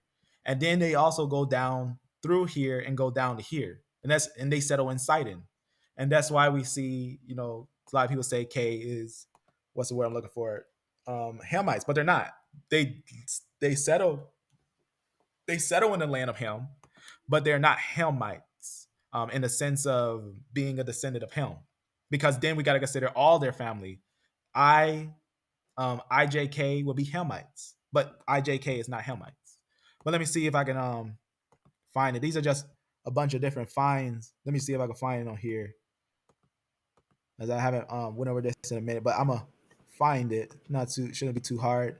And while you finding that, basically those J groups did to the Canaanites what they later did to the Israelites. Because even within those Philistine burials in the supplementary material, data sheet, you will see Kemetic or A and B haplogroup markers. That's right. So they're talking right here is going to talk about a group that settled in Armenia, in this area. This is talking about the oldest J's on this little find. So I finally found it. This is what it concludes in that little area. Just to basically, I should type it down just to show the pinpoint of the location. Satur. Let me just type it down. These names are always so weird. Actually type it down what this location is. Belia. So right here, you'll see it right here. So this is the location that it's talking about. And this is you'll see a lot of time. What I like about these maps is that they also show archaeological sites. And so this is going to be an actual location. So it's talking about a J that was found here, ancient J that was found here. And this is what they conclude. Not just that it's found there, but it says that that individual that found there had mtDNA K3 and Y-DNA J1 said SNP. It says about 1.7 to 2.4 of those individuals was Neanderthal in origin. So they said Neanderthal in origin. It says the DNA was Neanderthal in origin. So, understanding that a lot of the groups that went northward were Neanderthal in origin. And just to show like what time frame I'm talking about here. Now, like I said, going over these things, you got to know that a lot of these things the dates are exaggerated. When I say exaggerated, I'm not kidding. I'm talking about a lot of times they're dated based upon the layers they're found in, right? And if someone knows about the flood, you can find seashells on Mount Everest and different mountains in different places, tallest mountains. You can find sea life on mountains, on mountain areas. But let me show what I mean by the age. Let me go to a little picture here. And remember, IJK was one. IJK. And I already expressed, I did a live on T, and I expressed how K was Neanderthal. K had KY DNA. K was Neanderthal. K had Neanderthal in it. But let me show you what I mean here, right here. And I hope I didn't take too long. I was trying to make sure I caught this little. Oh, you got 80 more minutes. All right. I wanted to catch him live. All right. So this is what I mean. So earliest J. Remember that area I showed you? So this is the earliest J. That J that I showed you, the earliest one is right here. That's the one that said Neanderthal in origin. So it said Neanderthal in origin with K. We'll just zoom out a little bit, and I'm gonna show you where does it go next. So remember, you gotta know origins. Where do they start and where do they go? Where do they go? Do they go downwards over here? Do they settle in this area?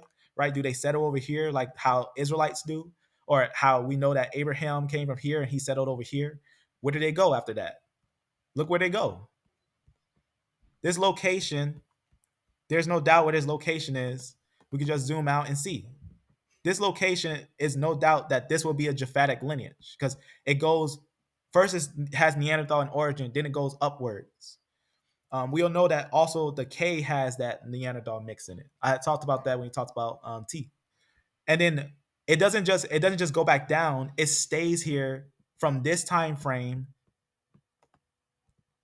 then to right here to this time frame. So it's up there for a long time. That's why it's considered a European lineage because it's staying up here. And then later you'll see that it'll split. Like I said, it will split and it'll go to these areas. It'll go settle in these areas. In fact, I'll show the movement. It'll go from these areas, which these are going to be in the north, right here. So it'll come from these upper areas over here. And then what it will do is that it will split and it will go down into this area where you'll see like things like the Amorite nations right here. And not just there, but it also will go here. You can see right here, this will be an area where you see like the Hittites and things like that. And you'll also note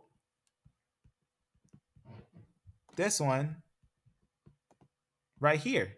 So this would be an area where we would see like the later Turks, like the Turks and different individuals like that. So you'll see right here. And then we also note that it'll also spread this way. For example, this one was found in 2020. This one you can see 13,000 to 1300 on 1350, right, to 900 BC. This was just found in 2020. These were just recently found. The reason why these are important is because it was concluded that the JP58 was Jews, but upon some geneticists that have studied these things, like Dr. Nathan Jensen and others, they know that this is an Indo-European lineage. This will be a lineage that has set not just an Indo-European, but what you would call an area over here. Because a lot of times people want to say Indo-European will be over here in this area, but this will be more like a Mongoloid lineage, a lineage that would be ancient areas of the Mongols and things like that, and would become like Turks and like Gog Turks and things like that. Because you can see they would continue here and they would have splits, right? They would have different subclades over here and subclads and whatnot. So you can see they will be in these areas and whatnot, and they will still be there even to later times until Turks start to come and then the Seljuk Turks start to come, and they'll come and settle in these areas. A large J was over here. That's very important. Also in these areas as well.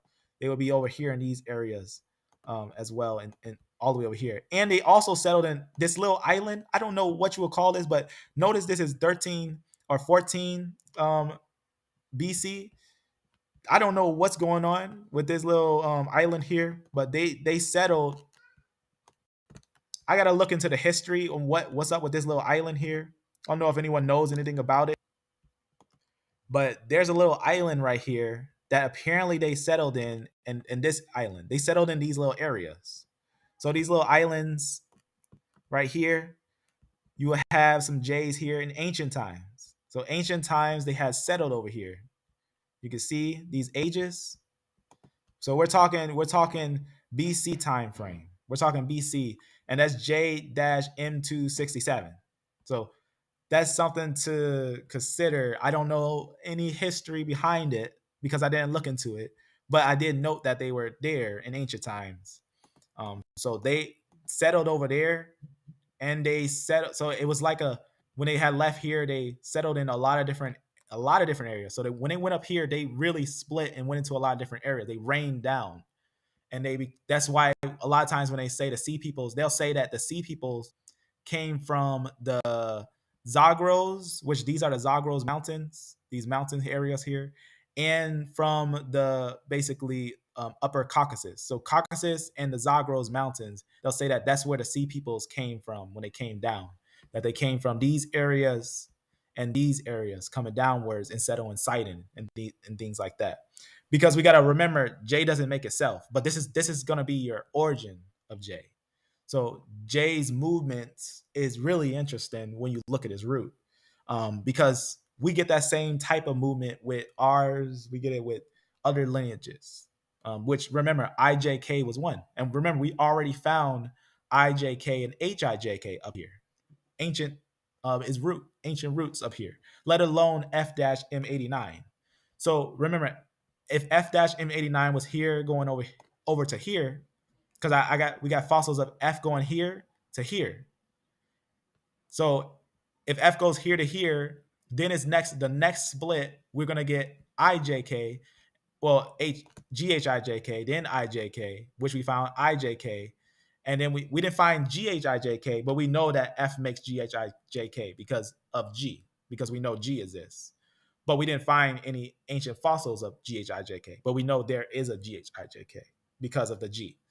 But we did find HIJK, which was up here. And then we found IJK, which was up here. And then J comes from IJ. And then remember, IJ makes IJ and K. So IJ was 1. And then following J still after that goes back up. So most likely going back to where its father lineages were, going back upwards and splitting and dwelling in these areas. That's just important to note when considering J its true origins, the true origins of J.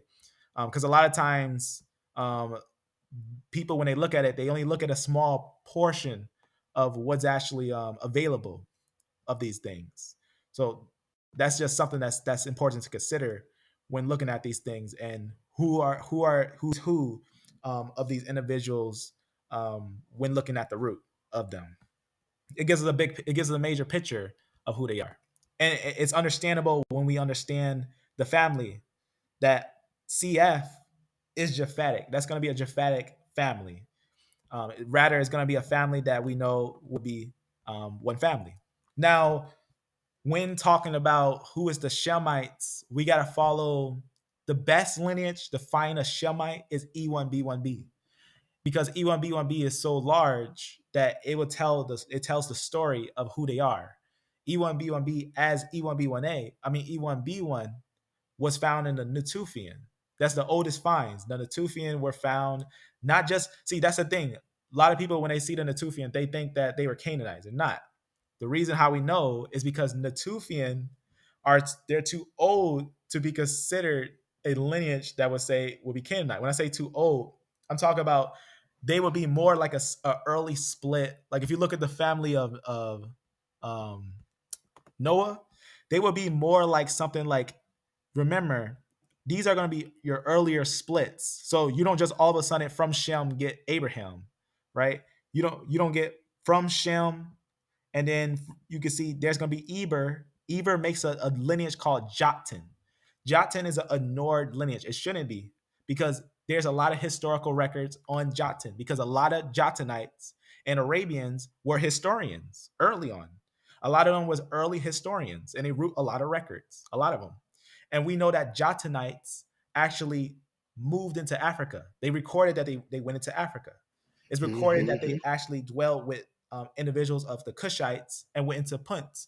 I had talked about that. We got papers, we got historical documents that recorded Joktanites going into Africa. And Eber is also going to be still going to be the line of the Hebrews, right? Because the word Hebrew comes from Eber. And then all these are there. So these would rather be, and it's said historically that the Hebrews settled in the Levant. The Hebrews was in the Levant, but they moved. We know this because it's also said in Amos, where it says, "Didn't he take the Syrians from Ker?" Because the Syrians were in Ker. Ker is an area of the Moabites, right next to where the Canaanites are. But they moved, and we can note that with the Natufian. The Natufian, they're in that area, then they move. They're not the Canaanites. When we look up genetically who are the Canaanites, like for example, I got papers that actually can show you genetically who are the Canaanites during the time of the Israelites when they were there, the ancient Canaanites. And we know that when we look at the Canaanites, right? The Canaanites, they would have those J's and different things like that, like in Sidon and stuff like that, because it's important to know about the Sea People's invasion. It's important to know about what happened. The Sea People's invasion is so important. It's one of those things that not a lot of people know about, but it's super important because it tells us about the European groups that came down. For example, when I say European groups, they got mtDNA as well, but they also have Y-DNA. So you can see, yes, they have a large portion of J. They have large J's there. This J1A2B, I already talked about that. J1A2B is J-P58. J-P58 is J1A2B. Yes, a large portion of J, a lot of J. We're in areas of the Sea People invasion where you have like areas of Sidon and things like that. That is true. Is definitely a true thing in these areas. We would have those people that came down there and dominated those areas. But we also got to note that we're going to have other lineages there, like E1B1B, right? E1B1B is going to be there. T is going to be there. R1B is going to be there, right? R1B1A, right? All these other lineages are going to be there as well. So we got to consider what is their origin? What is the origin of these individuals? What is their real origin, right? Because if we follow E1B1B, that's going to lead us to the history of the Joktanites and the Eberites. And they move to certain locations. And we did a lot of detailed lives over those things. But we do know that a lot of J's were those groups. But we got to be careful when going over these, because when we look at these things, the geneticists, they will tell you basically who they are, and they will go over the information, and they will let you know that when they talk about the ancient Canaanites and their cities and there's different cities. They have multiple cities, not just Sidon, but Megiddo and different cities like that in certain time frame before the Israelites came up, because the Sea People's invasion, where they settled and everything. And it's known that the people, they came from, like I said, the Caucasus region and the Zagros mountain, and those genetics came to here. But the genetics here, they know that they weren't there. They came from somewhere else. That's why they know it as the Sea People's invasion, or in connection to the Phoenicians. The Phoenicians were a seafaring people that settled. Yes, they settled here, right? The Phoenicians settled in this area in Lebanon, but they also settled in Cyprus. They settled all the way over here and here. There was a far selling people, and that's just some of the documents that we have. But we know, based on the information, they will tell you right here that they'll tell you that they would be basically like Indo-European. Just to get a little understanding that they would be technically Indo-European lineage. But looking at the genetics, you can get some very interesting things in areas that would be considered where the what's the word I'm looking for? Where the the Canaanites settled. We got multiple different haplogroups, but we got to also know the history of these different haplogroups, not just the history, the way the roots of the genetics, and who they are, because a lot of them are settled in the places extremely early. So that's just something that's important to note. History and migration gives us a lot of information on these things. There's also this ancient society that I never talked about this, but I should. It's a society I was gonna do a live on. I don't even know how you pronounce this name, Gasulians, but they have the T group. I was talking about it before that the T group, which is an Indo-European group under IJK, moved with the E group. The T group moved with the E group. And that's important because the E group, we know that during the Bronze Age collapse, the Arabians had went and they were gathering other people. They were taking over different nations. That's why you think of the Hittites. There's a nation later on called the Neo-Hittites. And then you have your Assyrians and you have Neo-Assyrian, which Neo meaning new because of the basically the Arabians that conquered there. But what's interesting, I always note those mtDNAs and those yDNAs. So you can see it's a lot of T's in those areas and whatnot. And then you can see your E1B1B with them there. That's why it would talk about that T and E would basically have a lot of connection. And this society would be called the Gasulians. Gasulians is what they're called. It's a very interesting society that I didn't really talk much on, but it's a very interesting one. It's these are some extra little pieces of information that I guess I'll just save this here, maybe put in the description if someone wants to look at it. I'm not going to it now because I gotta make a whole little live for it and go over these Gasulians and everything. But they're a society that was there. They were working with metal and whatnot and all types of stuff. And this is the Levant. This would be a Levantan area and whatnot. But they were there very early. So after like the movement of the Natufian, you would later get these individuals going to different areas.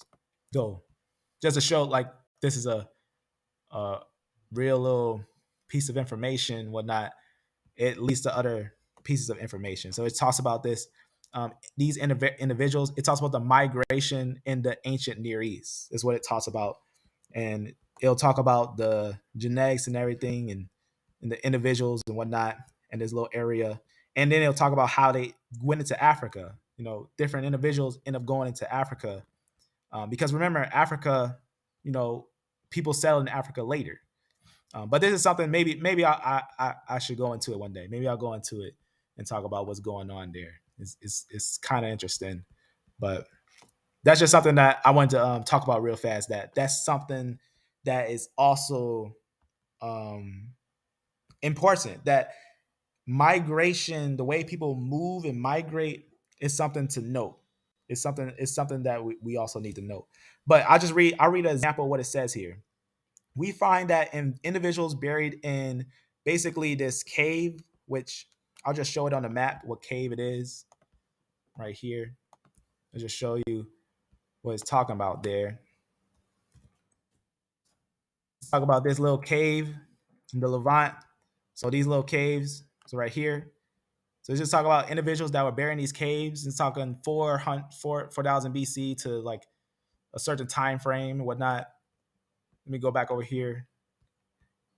And it just talks about, and I went over this. You can actually find me going over these things, not this part, but I go over these things when I talk about JP58 directly. Maybe I'll put that video in the description and just call it JP58 if I remember. And this is what they say: represent a relatively genetically homogeneous population. This homogeneity I probably said it weird, is evident not only in the genome-wide analysis, but also in the fact that most of the male individuals, 9 out of 10, belong to the Y chromosome haplogroup T. And we already talked about that. E went up and brought down T from during the time of the Neolithic, later time. We seen that E had brought down T, and that's something to note, that E brought down T. It's not late. I think it's like mid, to be more exact. It brought it down during the Neolithic time frame, but E was there during the Mesolithic. Very important to know. But A and B will be there earlier. A and B would be more the older Hamitic lineages, which we had talked about before. Right. See supplementary table table 1. I don't know why I just read that, but a lineage. Watch what it says. A lineage thought to have diversified in the Near East. This finding contrasts with both earlier Neolithic and Epilithic Levantan populations, which were dominant by haplogroup E, and later Bronze Age individuals, all of whom belong to haplogroup J. So later Bronze Age, J comes in because J is not there until the Bronze Age. J is not in the Levant until the Bronze Age. They come down. They don't come up from Egypt. They come downwards from the Caucasus and the Iranian mountains. So that's how we know they're not Israelites, because of the locations they were in before. But the E group was in the Africas, where we should find them. We should find them in Egypt. We should find E groups in Egypt, which, think of like Ramses III and stuff like that. We find E groups in Egypt. So we should find E groups in Egypt. And we do. We find a nice portion. And me and Will was talking about some papers. We found some papers that talk about some connections that maybe one day we'll go into with these things. But J would be the C group. I mean, the group that would be the C peoples and whatnot. But this is a paper that just goes into that, these findings and whatnot, and talk about these individuals. So that's just something that the reason why I'm expressing that is because, remember, IJK started in the north. So if IJK started in the north, T comes from K, and K started in the north. So if K started in the north and K is the father of T, T doesn't make itself. We got to note that. We got to note where they initially come from. But E comes from DE, which DE is actually going to be, we know that that's in the area of Sumer. Sumer, we know because if we look up Natufian, if you look up Sumer, you'll see that Sumer had Natufians. Sumer was an area with Abrahamic lineages. Yes, I was just not to cut you off, brother, but you had the Natufian stretch from the Palestine all the way up to the Euphrates. That's right. And you can even make an argument that the Ibero-Perusians that went to North Africa were related to the Natufians. So you can say they stretched from North Africa all the way to the Euphrates, which was territory of Shem. And we know the Neanderthals had E1B1A as well, and E1B1B. And we know the Natufians had E1B1 and also E1B1B. So those would be those pre-Semitic, proto-Semitic peoples. We also know the Natufians had affinities with Arab Chaldees. Mm-hmm. That's right. And just to find, see, this is the thing about the Natufian. Just to find them in the way that they're buried, we know they're not technically the ancient Canaanites. The way we know is because anyone who knows the history on the Canaanites or the Phoenicians, they know that they buried themselves different. They didn't just bury themselves, they didn't put themselves in caves. The Natufians were in caves, like how Shemites were doing. Shemites were going into caves to bury themselves. The Phoenicians and the Canaanites, look it up, they were actually cremating themselves. They were cremating themselves. It's known that the Phoenicians and the Canaanites were cremating themselves. It's very important. We can see that mentioned in multiple different places. We know that because also their religion, the way they had their religion, their Baal worship and things like that. That's what they were doing. They were a lot of times cremating themselves. So a lot of times it's hard to find those ancient Canaanites, but you can find them very rarely. You can find them, but it's hard to pull genetics from a cremation, from a urn. They found multiple multiple urns on how the Canaanites, the Phoenicians, how they buried their dead. They didn't bury them; they burned them. That's different. So that's important to note when looking at those things. They're a little hard to find, but we can find A and B groups in connection with different places. But they move a lot of times. When you think of remember, Hamites also settled in the north. Like for example, not in the high north, but in like areas like Shinar, right?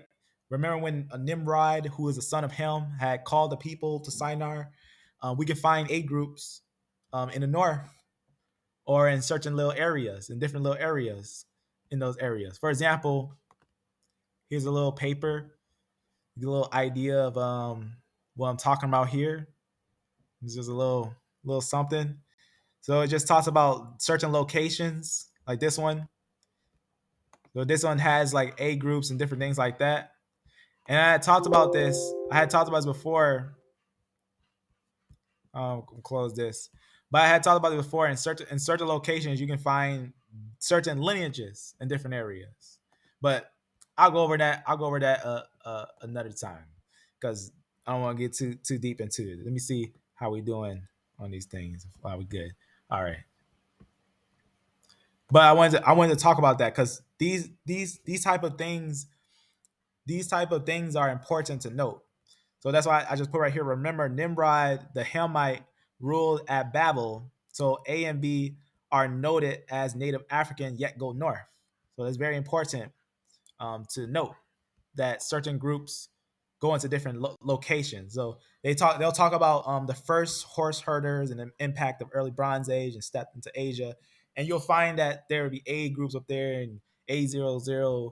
I already talked about it before when I went over it and talked about how A00 went into the north and different things like that. That's just important to note because a lot of times, like A00, they'll try to say that that's the African lineage that always stayed in Africa. Yeah, it is an African lineage, but the oldest A00s were out of Africa. So that's just something to note. But A group does dominate Africa. You can look it up. A and B would be the native Africans, what they say native Africans. And that's why if you look in the Bible, for example, in the Psalms, he'll say he did great wonders in the land of Ham, right? Where's the land of Ham? The lower areas of Egypt and Africa. So he'll say he did great wonders in the land of Ham. So I don't want to stem too far off, but understanding that we got to understand the history to these things, and we got to understand the rooting of peoples when we look at these things. We got to look at the history, and we got to look at the root of peoples when we look at these things carefully when we look at them. So that's just something that's important. That's important for us to do carefully when we look at these things. So again, there is evidence of 3 splits that A and B, your A and your B groups, they will be one initially, right? They will be initially one group. So you can see right here, your A and your B, we can see that they actually have the same, right? This is gonna be your B, this is gonna be your A, but notice that they don't make CT.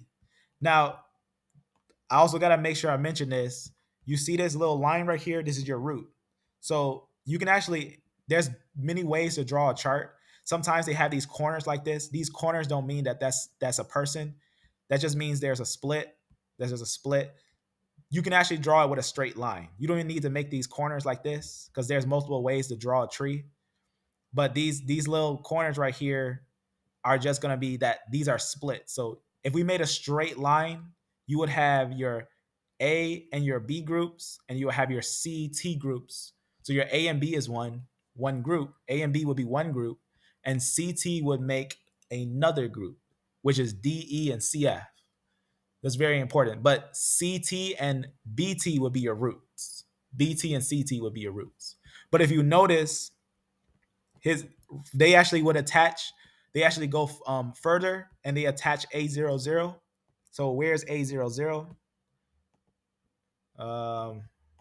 Right here. A00 is actually right here. Let me actually zoom in since that magnifying glass isn't working.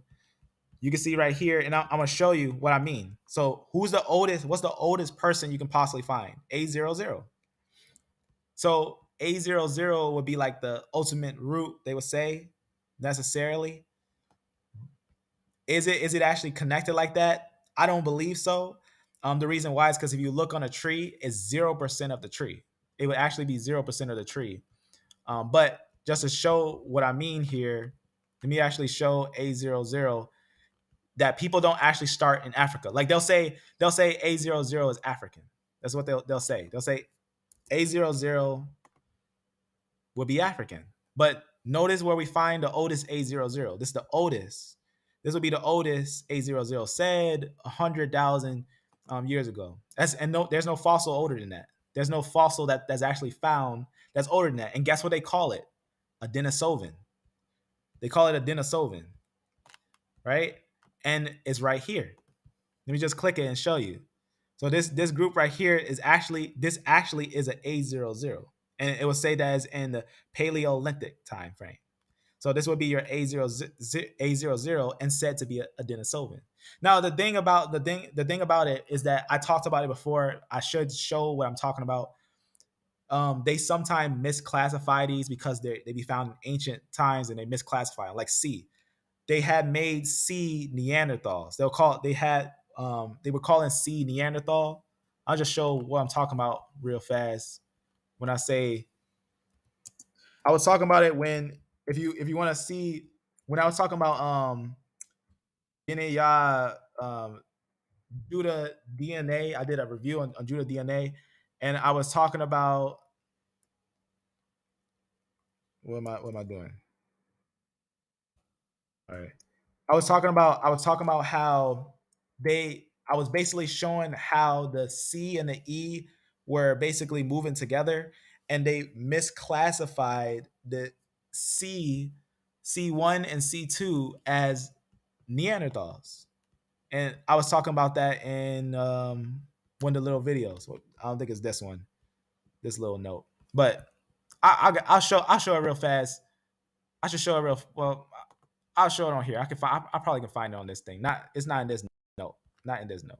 But it's in another note, which you can see. I think I forgot the name of the note, so I'll just search it real fast and just show that what I mean when I say that. That you gotta be careful. Like I showed you, A00 said Denisovans, and remember I showed that the Denisovans right here, this is where the Denisovans were.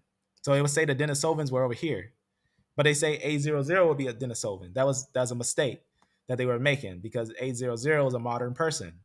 So that's important. And they made C a Neanderthal. They made the C group a Neanderthal. Let me see if I grab that from one of these little notes real fast when I was talking about that. Not the secret origins, but right here. And this one just talks about, I was talking about this little video when I was talking about how Beniyah was talking about how he tested his DNA and found out that E1B1A actually was found in the Levant, which is very important. So he had go ahead.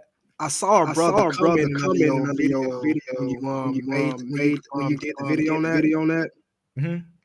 We actually do have source material letting us know that during the Bantu expansion, they had bronze age like Levant ancestry, and they spread it. And we know what they did when they spread and what happened during expansion. Yep, and that's right. That's why we got to know origins, because E actually is origins, and just like a paper that came out in 2021. That's why I did that video, because that was a paper that came out in 2021 that proved the Natufians' origins were up here. It'll say origins over here. The E lineage is not native over here. Though they moved over there, the Natufians were over here, but their origins are over here. The oldest E's are over here in these areas and in Syria. That's important, that they're not actually in the land of Levant into the later ones. But let me go to something on here, talk about that C group. Let me see, where is that? I think it's up here. I should have put like I should have screenshot a picture. I didn't think I was gonna come back to it. But so, and then I was talking about how, we found some of the earlier E's in Levant and whatnot. But let me find that real fast. The said Neanderthals. Maybe I could find it. I think I was looking for another time too when I was looking for it, but I'll try to grab it real fast. Shouldn't be too hard. Should be on here somewhere. Matter of fact, I'll start at the top and just look at these things.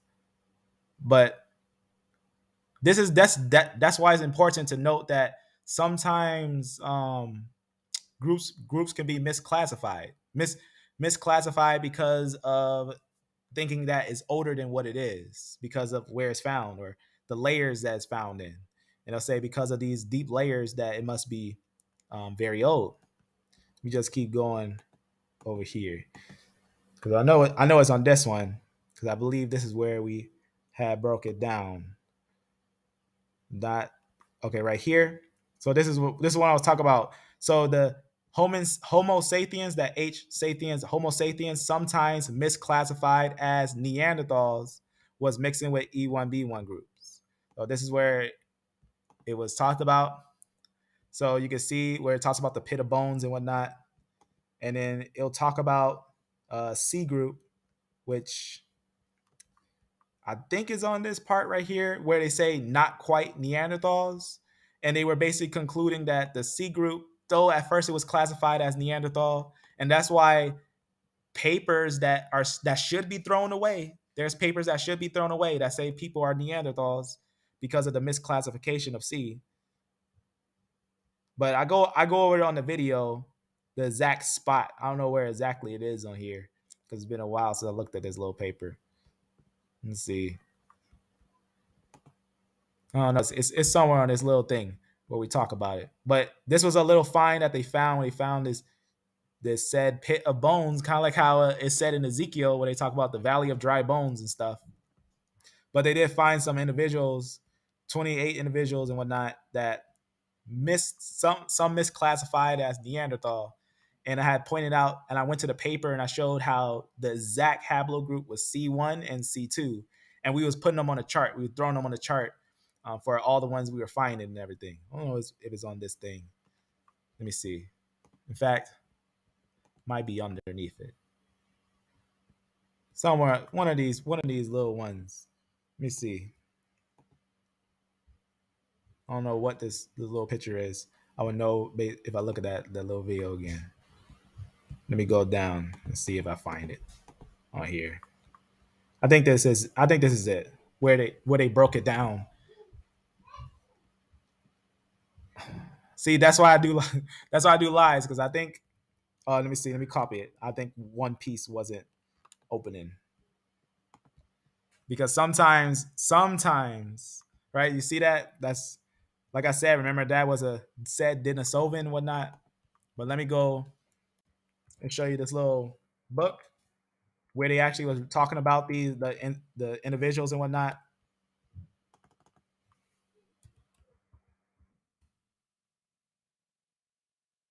So let me see if I can just scroll and find it. Maybe I can on here. But yeah, that was the video. We was talking about the finds that they found of these individuals who they were calling, right? Neanderthal. Seen in Neanderthal, characteristics seen in most often in Neanderthal, and different things like that when we was breaking this down. And we was talking about the Neanderthals and whatnot. But this one, where is it? This conclusion. Where is it? Right? You see your C2? You see your C2 there and whatnot? It's your C groups, is what they were talking about. That's the one that they not so Neanderthal, that they were actually calling Neanderthal at first. So some of the fossils that they were finding of C1 and C2. But it's right in the conclusion on this paper. This is the introduction, so it's probably down there in the conclusion. Somewhere right there. So right there, our results Our results do not indicate a clear affinity of basically the C2 with either Neanderthal or early modern humans. Basically, the reason why is because they'll say F doesn't make C, right? CF makes C, but F doesn't make C. So they was basically concluding that C was different than DE and F, but CF makes C, right? If we look on the group, you can see from CT comes CF, but CF, you can see CF makes C. So you can see that CF makes C and F. So they were seeing these C groups and they were like, who are these C groups? They're obviously we're not related to them. J's not related to them. Because IJK is one. J is more closely related to T and R than it's related to C.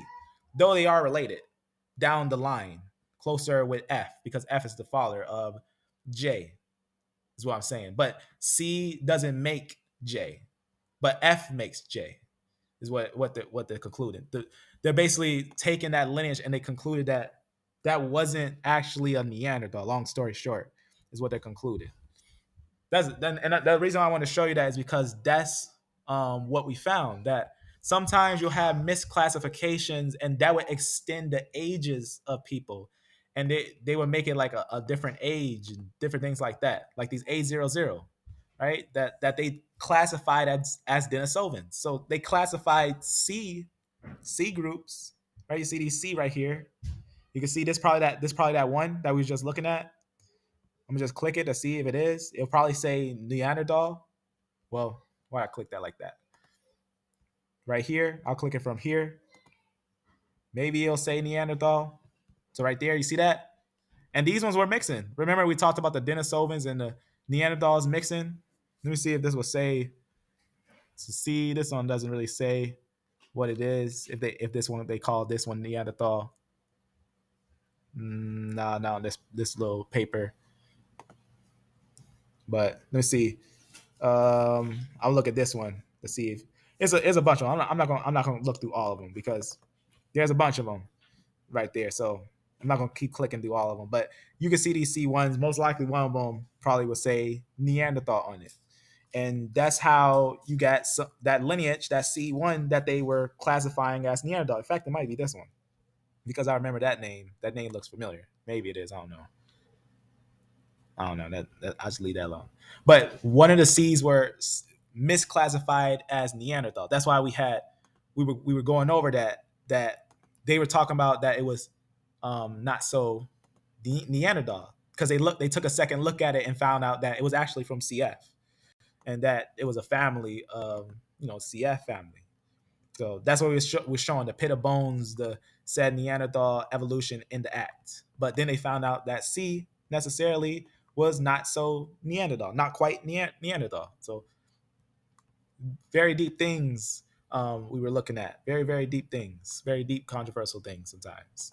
So that's why we was looking at J and things like that. What was actually that Neanderthal mix? Because that gets super controversial. What is actually the Neanderthal mix? But they never sequenced real Neanderthals to find their mtDNA and their Y-DNA until recently. And they found out that their mtDNA and their Y-DNA is not C, is not A00, is a whole different Y-DNA and a whole different mtDNA that is not those. Is a whole different mtDNA.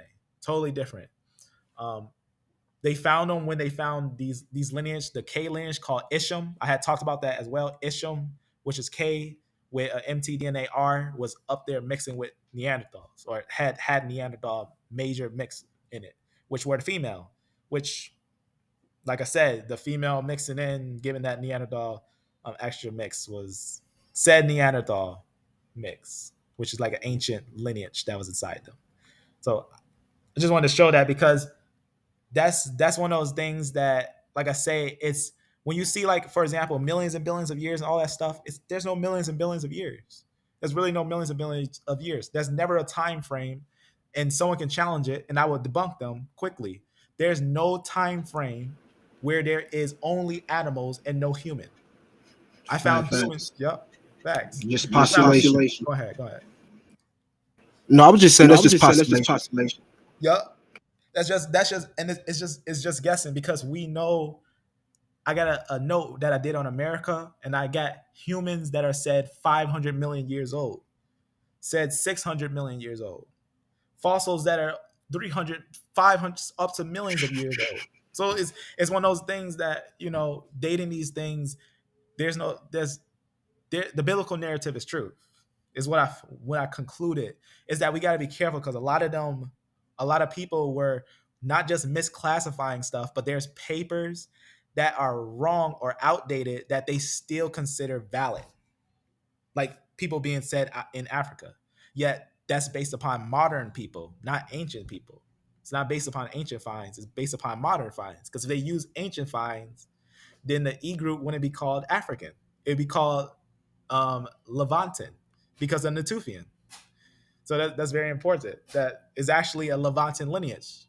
It's a Arabian Levantan lineage and Sumerian lineage, right? You can look up Sumer, Sumer, and you can find it. If you go to Origins, you'll find out that they were called black people, literally called black people in Sumer, the land of Abraham, and they were also they were called black people, and they called themselves black people, and also Natufians were there. The haplogroup of the Natufians were there, the DNA of them.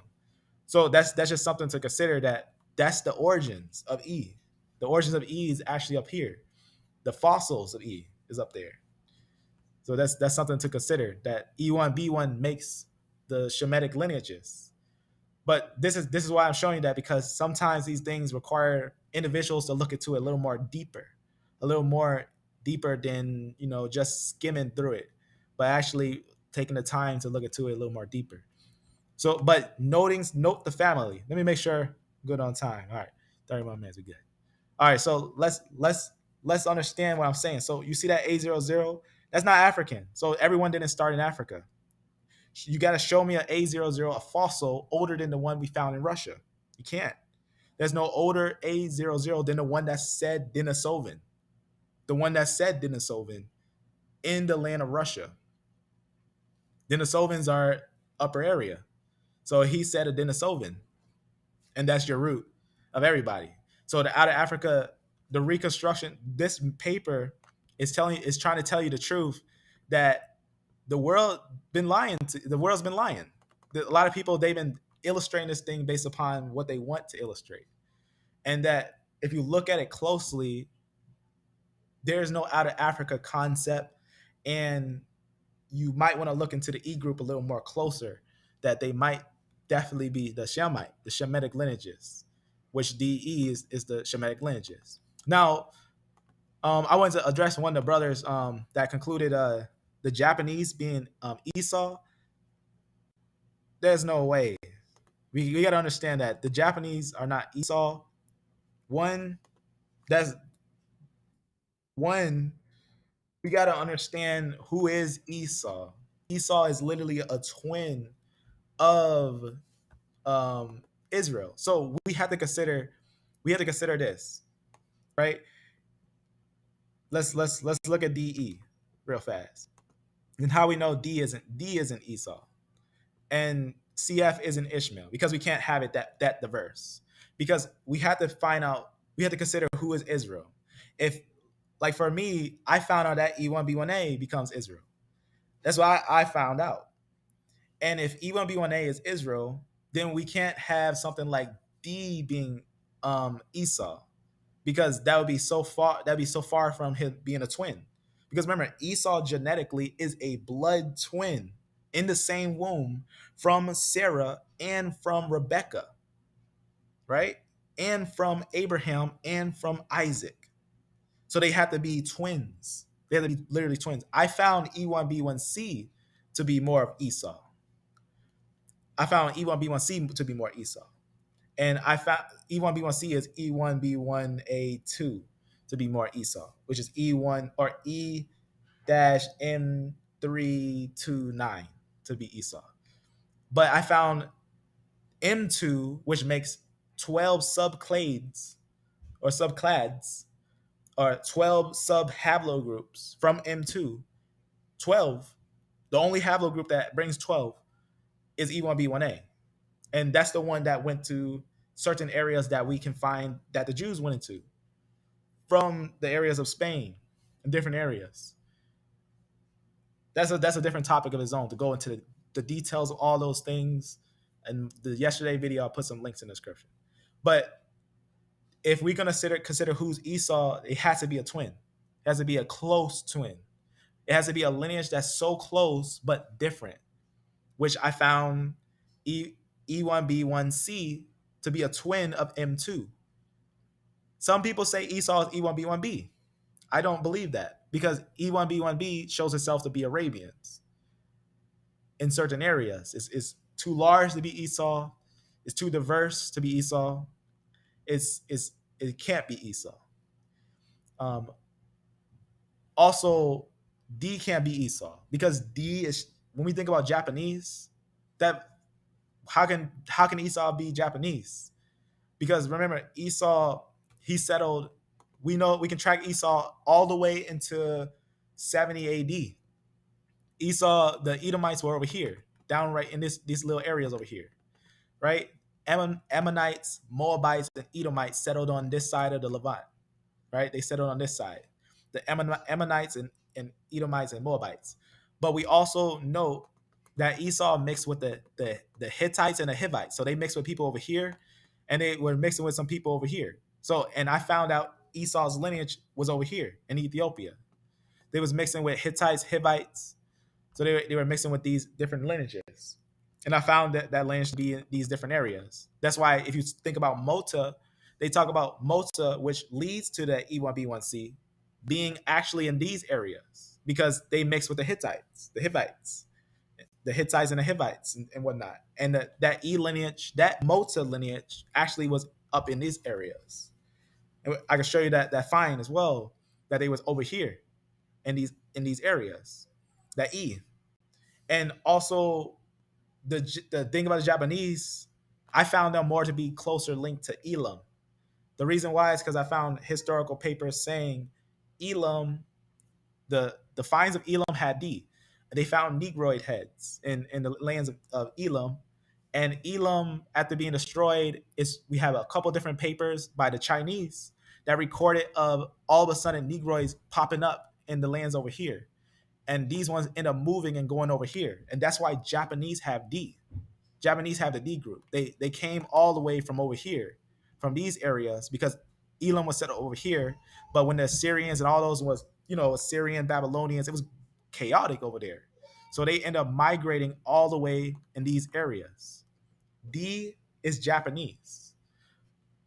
Esau isn't. Esau wouldn't be technically Japanese. But if someone concluded that Esau was Japanese, they would have to try to make that subclade of D a twin to put it in the same womb. They would have to put that subclave in the same womb at the same time as your said Israelite lineage. That's what they would have to do. They have to put it in the same womb to make it Esau, because they're twins from Abraham and Isaac, right? Not from Jacob. Jacob would be his brother, but they would be twins in that way. And that's what you see with E1B1B and E1B1A. And Ishmael is E1B1, well, not E1B1, E1B1A and E1B1C would be more what I consider Esau and Jacob. And I found E1B1B to be the Ishmaelites, or not just the Ishmaelites, but the Jotanites, the Eberites, and many other Shemites, ancient Shemites, your roots of your ancient Shemites, and E1B1, ancient Shemites. Now, also D is a Shemite, like I was saying, Elam, because remember, there's multiple Shemites. But I'm saying from Eber and Jotan, those would be your E1B1B. Those are ones that went downwards in different areas. They actually settled in these areas and went downwards. And I talked about that we also found like L3s in these areas for a long time, and E1B1Bs in the areas for a long time, and they went downwards. That's what they talk about as a paper by Arabian historians that record that the Jotanites went into Punt. Just to show that again, real fast. I talked about that when I was talking about the E1B1A secret origins. And then we was reading this little paper right here. This is going to be a document. I don't know how you say it. What's that? The Erpolis of the Earthian Sea, Travel and Trade in the Indian Ocean, and just talks about it 1874 to 1937. And what it basically reads is, this is what it reads. It'll talk about remember I was saying how Arabians were historians? There's a lot of historians, like the Arabian historians. It says in 18 BC, according to the Arab historian, it says Jathanite tribes entered and conquered South Arabia. So South Arabia is these areas south of Arabia. So they conquered South Arabia, right? So Jathanite tribes taking over South Arabia. But also we know that those South Arabian tribes, it says they also basically mixed in with some of the Hamites, like A and B. So that's why sometimes you see E1B1B moving with those A and B lineages. But were largely absorbed by the Cushite stock. As a result, so remember, absorbing the Cushite stock doesn't mean that they were replaced. It just means they were moving together. They were all moving in that, and they were mixing. The females were mixing, so they would end up becoming dark skinned. As a result of which the second, or because Sabaean means second, the second Sabaean Empire of AD was formed. So it's saying the Sabaeans were Jothanites and Cushites, of which the Jothanites became the sacred and land-owning castle, right? While it just talks about, what's going on with those things. It later talks about right here.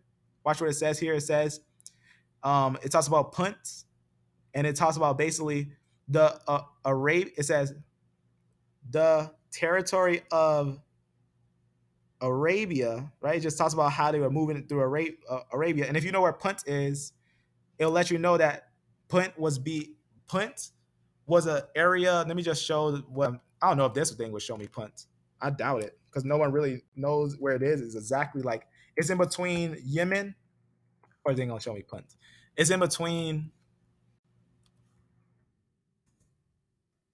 It's between the far coast of Yemen and Africa. So little idea, Punt. So like Punt is like right in these little areas, little understanding. Like Punt is like connection of Africa. And I talked about that when I was talking about the Afar Strait, that the area of Punt would be considered where the Afar Strait would be. That's where they went in. Because there was this, you see this water, this Red Sea, this is the ocean that broke in here. There's a fault line that opened and this water came in here. Remember, it said during the time of certain sons of Shem that the world was divided. This is what it's talking about. But you can see right here, finishing that sentence, that phrase, right? Remember, these are actual historical documents. And it says, basically talks about the Jothanite stock. It says, later the Sabaean Cushites, conquered by basically this individual here, a Jothanite stock from Yemen migrated into Africa. So it's letting you know that some of the Shemites migrated into Africa and established themselves in Abyssinia. Abyssinia is Ethiopia. Abyssinia is now the lands of Ethiopia. So they had basically, what is concluding is that they went from Punt and went down into Africa and settled down into these areas, into the lower coast, into these lower coast areas. This is historical documents, letting you know that some of the sons of Shem, the Jothanites, which was in Arabia, migrated into Africa and established themselves in Ethiopia, Abyssinia, continued the ancient conflict for 6 centuries and more. So very important. That's a fact of truth. So very important when you're considering the Shemites. These are Jothanites. And notice that's after Abraham, right after Abraham, right? Because a lot of Arabians were historians. A lot of people don't know that. A lot of Arabians, before they were into the religion of Islam, which came later by Muhammad, which most likely wasn't even connected with them. He came down having connection with the Turks and stuff, but he himself, right, didn't really know about these ancient sources that the Arabians coming from Abraham, who Abraham keeping with the Most High in the way of that the Israelites kept, they are recorded to go into Africa. So that area of Africa, the reason why you find a lot of E1B1B down there is because of this, because the fact of the movement of the Jottanites and other Shemites. This is just one paper out of many. This is one paper, one source out of many. But this is just something that is important to conclude, that Africa, when you consider Africa, it's not just going to have one type of people, and it's not going to have people that were native there. It's going to have people that migrated there. So they're going to migrate into Africa. So consider that though the Jottanites mix with the Cushites, the females, right? Just like how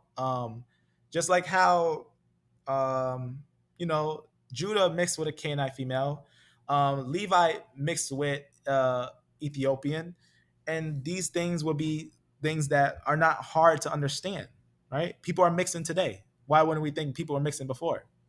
But how would the mix look like? It would be females mixing with males. You can never mix a male. You can never mix a female. You'll always still have the same genetics, just certain mixes. So different skin tones, different people mixing together. So that's something to always consider when looking at those things, that it sometimes get that deep. And we look into it because we can. Why not? It's something that we can look into. So I guess just to consider that, yes, the Yap lineage, the only habitat in the world called Yap. Yeah, the Yap lineage, the DE lineage will be the Yap lineage. But we gotta be careful when considering who is who. But if someone ever connects that, I would love to see it. If someone can prove like something, like if you can connect any type of lineage with the Bible historically and genetically, I would look at that. Like if you can prove genetically that Esau is the Japanese, that'd be interesting. But don't just type something down like Esau is Japanese. Don't just it's like Esau weird. Don't just type something like that and then try to find somebody just saying it. Don't do it like that. And I don't really see much on it. Descendants, like this. It says descendants of Esau, including the historical founders of Russia, China, and Japan. How is that? So things like that. Like, where is it? Where's the source? You got a source for that, or they just quoting the Bible and making the conclusion? They got a source? There's no source. You got to make sure you see a historical source when you're taking those things and whatnot. And you got to be careful when going over these things. I wouldn't even buy it. This person's talking about sending them money and whatnot, but I wouldn't buy it. You want to look at the historical source, and you want to also have discernment when looking at those sources, when looking at those things. So be careful. Don't just type something down and say that's what it is. You got to prove it. You got to prove it and whatnot. That makes no sense. It's probably someone concluding because they're pale skin, they must be Esau. Because a lot of times people conclude because Esau was red all over, they'll say because someone must be red all over, they must be Esau. But that's the problem of pigmentation and the concept of what's the word I'm looking for? Eugenics. So be careful on those things. So don't just type down like that. Make sure you're looking at the sources. Bring the sources to the understanding of the genetics, and bring those things together carefully, to look at it carefully. So again, like I say, Esau will be from Eber, coming down to the line of basically Abraham, and then from Abraham, he will be with Sarah, and then comes Isaac. Isaac makes Jacob, not just Jacob, but also Esau, which is not on this little thing. Esau's not on here. I don't know why. But Esau comes from Abraham and Sarah and Isaac. So you got to consider that. You can't say that Israel would be one thing and then say Esau would be, oh, there it is, Esau right there. So Esau, Jacob, Esau. So two different families, but you got to note that you have to find a lineage that had to be born at the same time. For example, V38 makes two lineages. So when you know E1B1A, it's not just that plain and simple, right? It's not just E1B1A. Always remember that when I say what I'm saying here. V38, right, which is Mota, which was a Mota lineage, right? It'll tell you that V38, that's E1B1A, right? V38, formerly E3A or E1B1A. So V38 makes two lineages. Your EM29, which is not only found here, though the large portion is found here, but they're found in other places. But it also makes M2, which is the one that is dominant in Africa now. But you got to be careful. Like I said, remember how we talked about how Japhetites came down into Africa, right? You got to note migration. E1B1A also came into Africa. And they end up, it's known that the earlier traces in Africa are A and B haplogroups.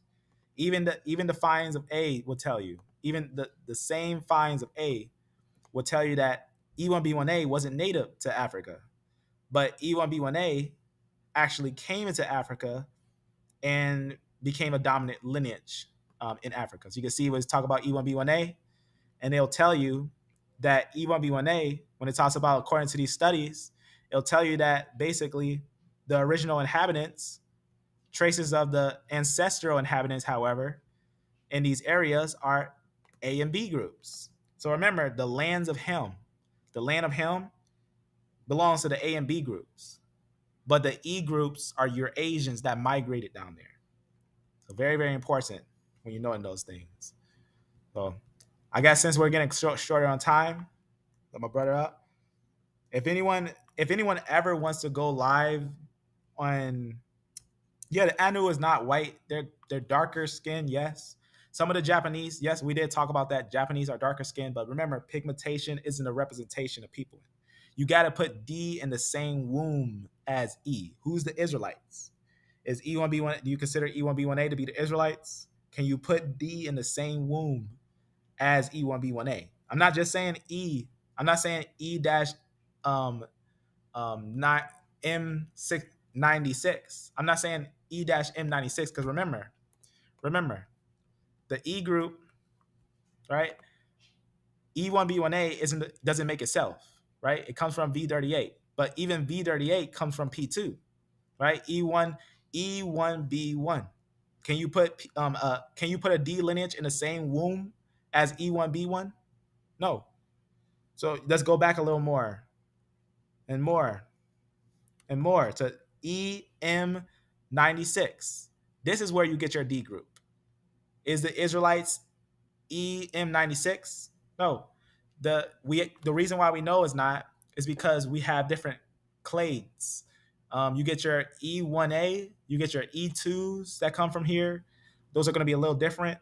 But your E1B1 will be the one that's going to lead to your Abrahamic lineages. Now, I do believe E2 and E1A still is Shemites.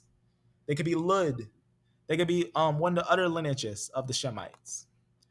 There's other ways of connecting them. So they could be, but Elam, that's the one I found to be D. Shem would be DE. Elam would be D. That's what I found to be D. Lud could be D, or it could be E. It could be E1A. It could be Aram can be E2. It could be. Arphaxad will be more of your E1B. And then later on, you will get your E1B1. And then Jotanites, that's the one that if we follow the lineage, Jotan was a very large tribe of Shem. And we can follow them in their migration. And we found them to be E1B1B. Others found them to be E1B1B. This video, one I'm finna watch a little later, see his channel. He also found E1B1B to be the Jotanites and Eberites. Right. I would personally say from what I would say from like down to Eber, from Eber down to Abraham, or even the Abraham lineages would more than likely be EP2. Like Jotan himself would have probably been EP2, and then they would have became those E1B1Bs that we see them having. That's right. And remember, EP2, that's E1B1 is what he's saying. Right. Yeah. So this brother Will, son of Yah, he goes into this stuff too. He goes into this stuff and he goes into deep history onto the Israelites, some stuff that some people never seen before. And that's what's important, to dig the sources and connect the sources. You can't connect the D with E1B1. You can't make Esau D. You can't make it D. But you can make Esau either. Some people try to make it E1B1B. I can't really justify it.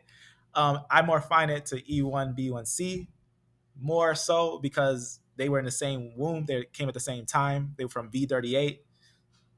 That's what I found. From V38 comes two different lineages. A split of M2, which, remember, most people who are Israelites are actually M2. And then there's a different lineage, which is, let me go back. And we can basically say we know that EM2 was the Israelites because it was found that it was in all eight of the quote unquote major Jewish groups today, showing that you had Israelites with E1B1 or E1B1 in these areas before being, I guess you could say, overtaken by other lineages. That's right. And that's how we know, when we look at the root lineages, we gotta know who's connected and how they're connected, or else we're doing guesswork. And it looks like guesswork when you're looking at all these numbers and all these figures and stuff, but it's not guesswork. It's actually taking historical information, genetic information, and carefully examining them. Sometimes you might make an error, but you gotta go back. You gotta take correction. You gotta look at the thing carefully, and if you look carefully, you'll start to see connections that would come to a harmonic understanding of what's going on.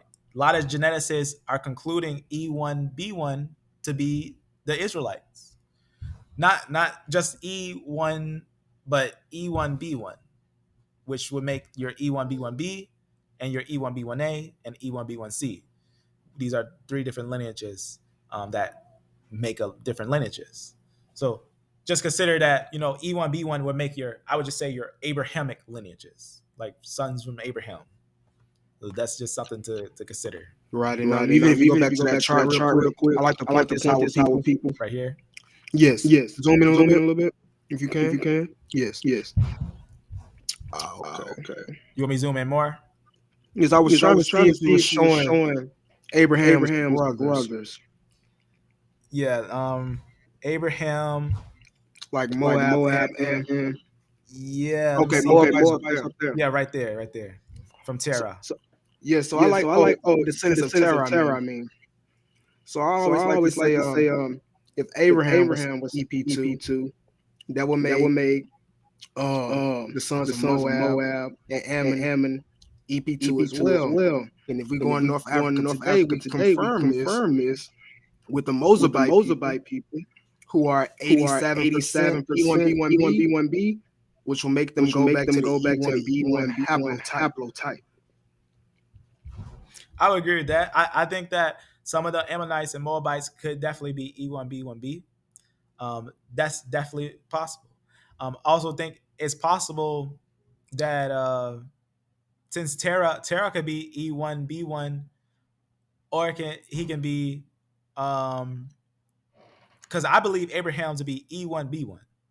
I believe Abraham to be E1B1. Could it be like he became E1B1, then all of a sudden you get a mutation, or that E1B1 started over here?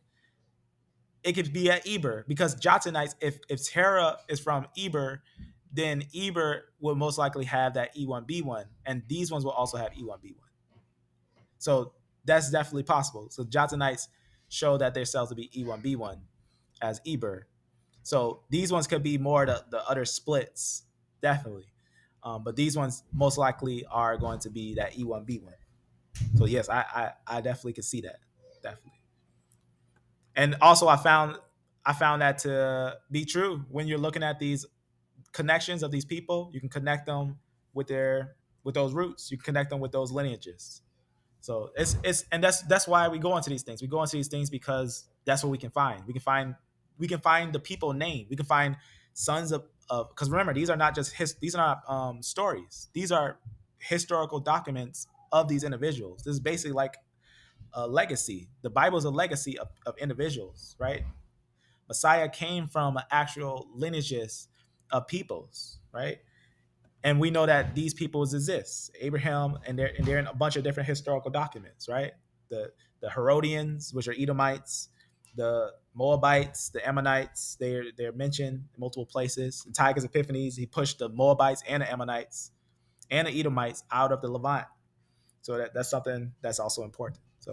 So just consider that. So you can see these things are deep. You got to look into the way that the tree is connected. You got to look at the genetics. You got to look at the historical documents, and that's what we're doing. So, y'all willing, we'll still go into this thing sometimes here and there. Probably not as much as before, but it'll probably happen. I know it. We'll probably talk about something. I'm always still looking to see if we find some gold to bring it out. So always bringing some stuff together. But I guess just to make it clear, there's evidence of 3 families of these ones being Hamites, and from CT a split of CF and DE. These ones being Japhanites, and these ones being Shemites, because a Shemite cannot make a Japhanite, and a Japhanite cannot make a Shemite, and a Hamite cannot make a Japhanite, and a Hamite cannot make a Shemite. Very important. But from BT and CT, that will be your split from Noah. So you got to look at it, like I said, out of Africa, reconstruction of out of Africa, not have enough proof. Got to look at that paper and, go into these things a little more deeper and careful. We got to be careful. No monophyletic groups, right? One tribe, one family. So very important. So I guess that's it for now, family. Maybe we'll go into these things. E1, B1, I didn't connect it to anyone's name individually. But E1 is definitely a Shemite. I found those to be the Shemite connected to DE. But that's one of those things. It might be, who knows? But definitely something we might go into. But I did do a video. It's not a lot of sources on it, but I did find E1 and E2 outside of Africa. So it's not an African lineage in origin. It's more closer to Indian than anything. So I guess just to get a little idea on those things. So I'm going to check out the Hebrew of Israel, what he's going to talk about. He's going to talk about haplogroup J. I definitely recommend his channel and Brother Will, son of Yah. All right, you can type it down. Will, son of Yah. And he goes into these things. Will, son of Yah. Recommend his page. He goes very deep into a lot of different, not just genetics, but history of the Hebrews and different things like that. Very, very amazing stuff. So I guess with that, family, we'll do some more stuff like this. Maybe we'll get back to some synthetic Sundays. Forget what these brothers are saying who's hating on Israel. We love the people. And my prayer for Israel is, as it said in Romans, that they be saved. And I hope Israel knows that I robbed the churches so I can feed you, family. I robbed some churches. I made Ben and Yah Israel mad because I had took one of his videos to share it. But you know how it goes. We're going to bring it more. We're going to bring it out. We're going to bring it out. So wherever we get the information, we're going to bring it out to you. And, try to keep it peaceful. So with that, I'm sorry for those who I may have offended, but we do this for the sake of truth. For the sake of truth and nothing more than that. So with that, family, may you be blessed. May you be beloved. And Will, if you got anything else to add before we end. I'm going to just say shalom to everyone viewing in and bring me on, brother. Continue to bring this work. No problem, fam. No problem. I'm going to check out Israel, son of Yah. He about to start up. With that, be blessed, be beloved, and amen.